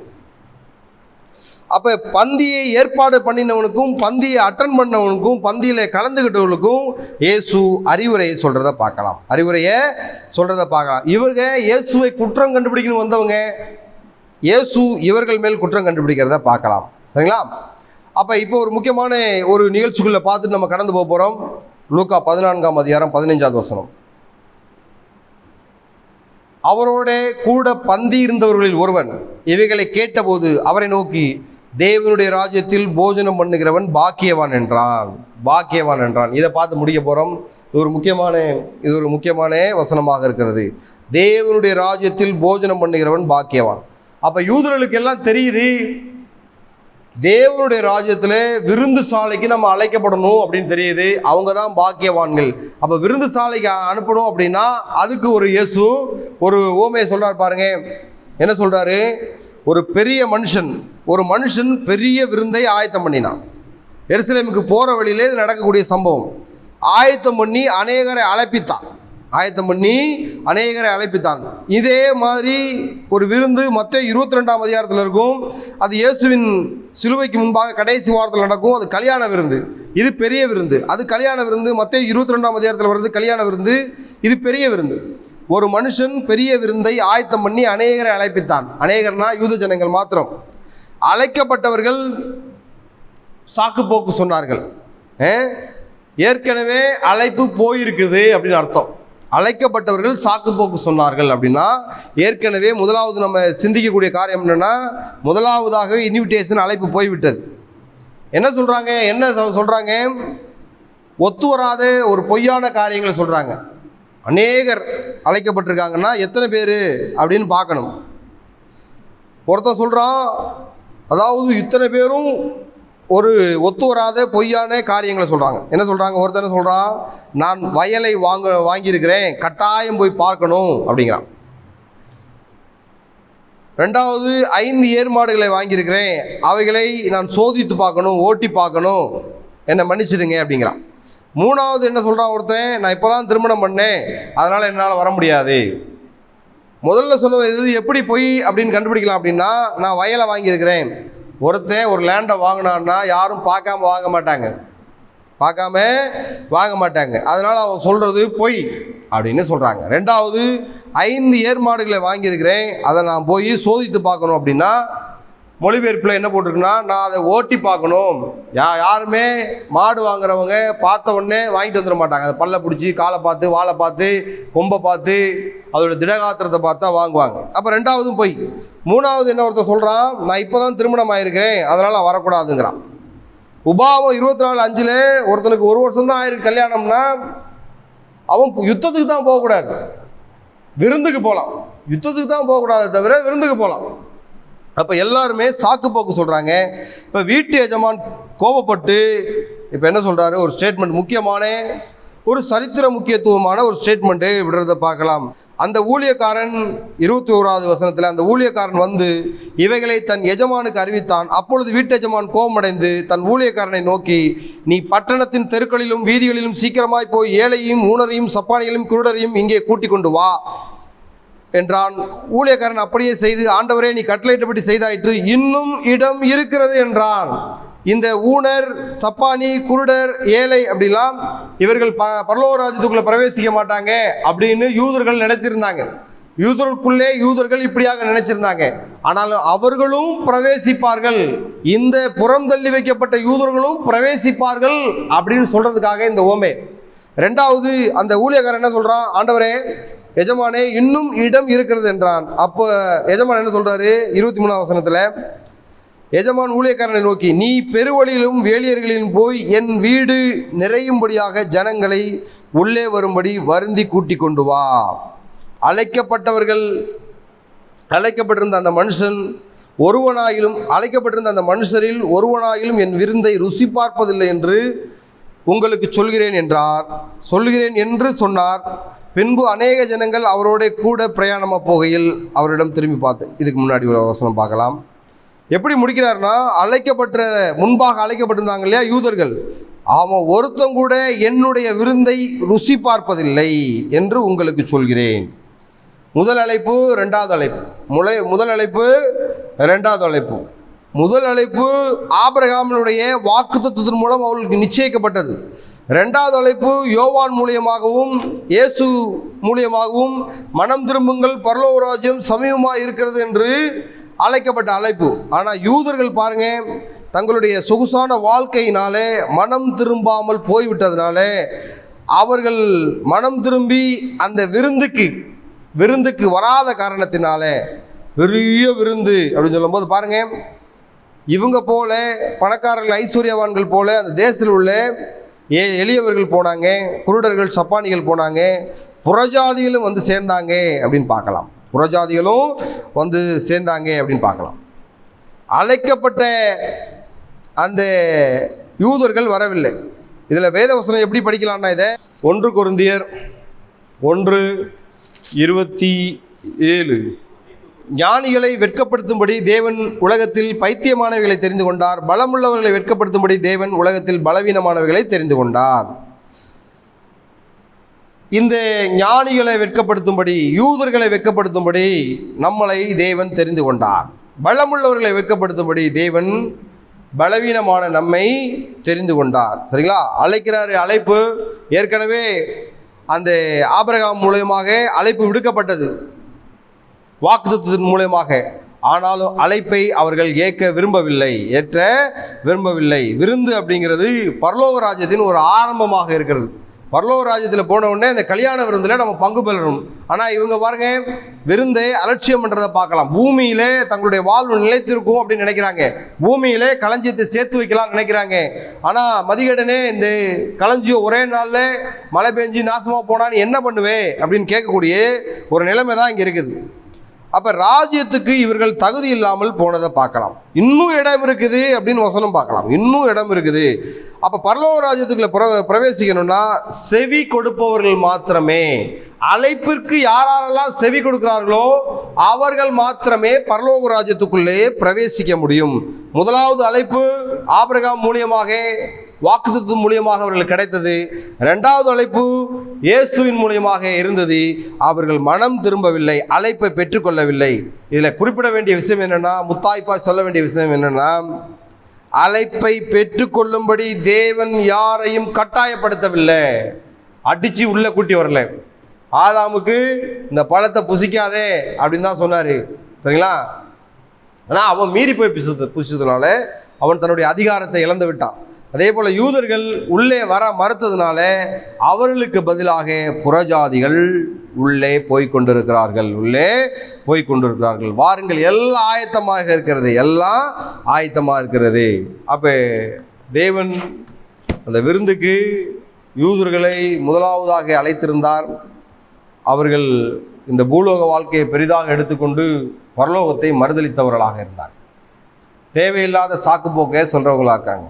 பூமியின் மேலே ஐஸ்வர்யத்தில் நான் மாடு வாங்கினேன், நிலம் வாங்கினேன், கல்யாணம் பண்ணேன், அதனால் பரலோக ராஜ்யத்துக்கு வரல அப்படின்னு டேரெக்டாக ஸ்டேட்மெண்ட் விடுறத பார்க்கலாம். ஆண்டவர் என்ன சொல்கிறாருன்னா, கடைசியாக ஒருவன் தன்னையாவிலும் பெற்றோர் தாய் தகப்பனையாவதும் மனைவியாவது சகோதரியாவது பிள்ளையாவது வெறுத்து விட்டு தான் என்னை பின்பற்றணுங்கிறார், சரிங்களா? நான் ஆடு வாங்கினேன், மாடு வாங்கினேன், நிலம் வாங்கினேன், கல்யாணம் பண்ணேன், அதனால் உங்களுடைய சிலுவை என்னால் தூக்க முடியாது, அப்போனா பரலோக ராஜ்யத்துக்குள்ளே பிரவேசிக்க முடியாது. அதான் ஆண்டவர் சொல்கிறாரு, சிலுவையை சுமக்கிறவர்கள் இடுக்கமான வாசல் வழியாக யார் பிரவேசிப்பார்கள்னா, சிலுவையை யாரெல்லாம் சுமந்து கொண்டிருக்கிறார்களோ அவர்களுக்கு மாத்திரம்தான் பரலோக ராஜ்யம் திறக்கப்படும். கர்த்தர் உங்களை ஆசீர்வதிப்பாராக. ஆமென். ஜெபிக்கலாம். பரிசுத்தமுள்ள பிதாவே, நீ கொடுத்த இந்த நாளுக்காக நன்றி. இந்த வேத பாடத்தை ஆண்டவரே நீ நடத்தி கொடுத்த கிருபைக்காக நன்றி. இது அநேகருக்கு பிரயோஜனம் உள்ளதாக இருக்கு. ஆண்டவரே, எல்லா துதி கன மகிமை எல்லாம் உமக்கே ஏறெடுக்கிறோம். இயேசுவின் நாமத்தில் பிதாவே, ஆமென். என் ஆத்மாவை கர்த்தரை ஸ்தோத்திரி, என் முழு உள்ளமே பரிசுத்த நாமத்தை ஸ்தோத்திரி. என் ஆத்மாவை கர்த்தரை ஸ்தோத்திரி, கர்த்தர் செய்த சகல உபகாரங்கள்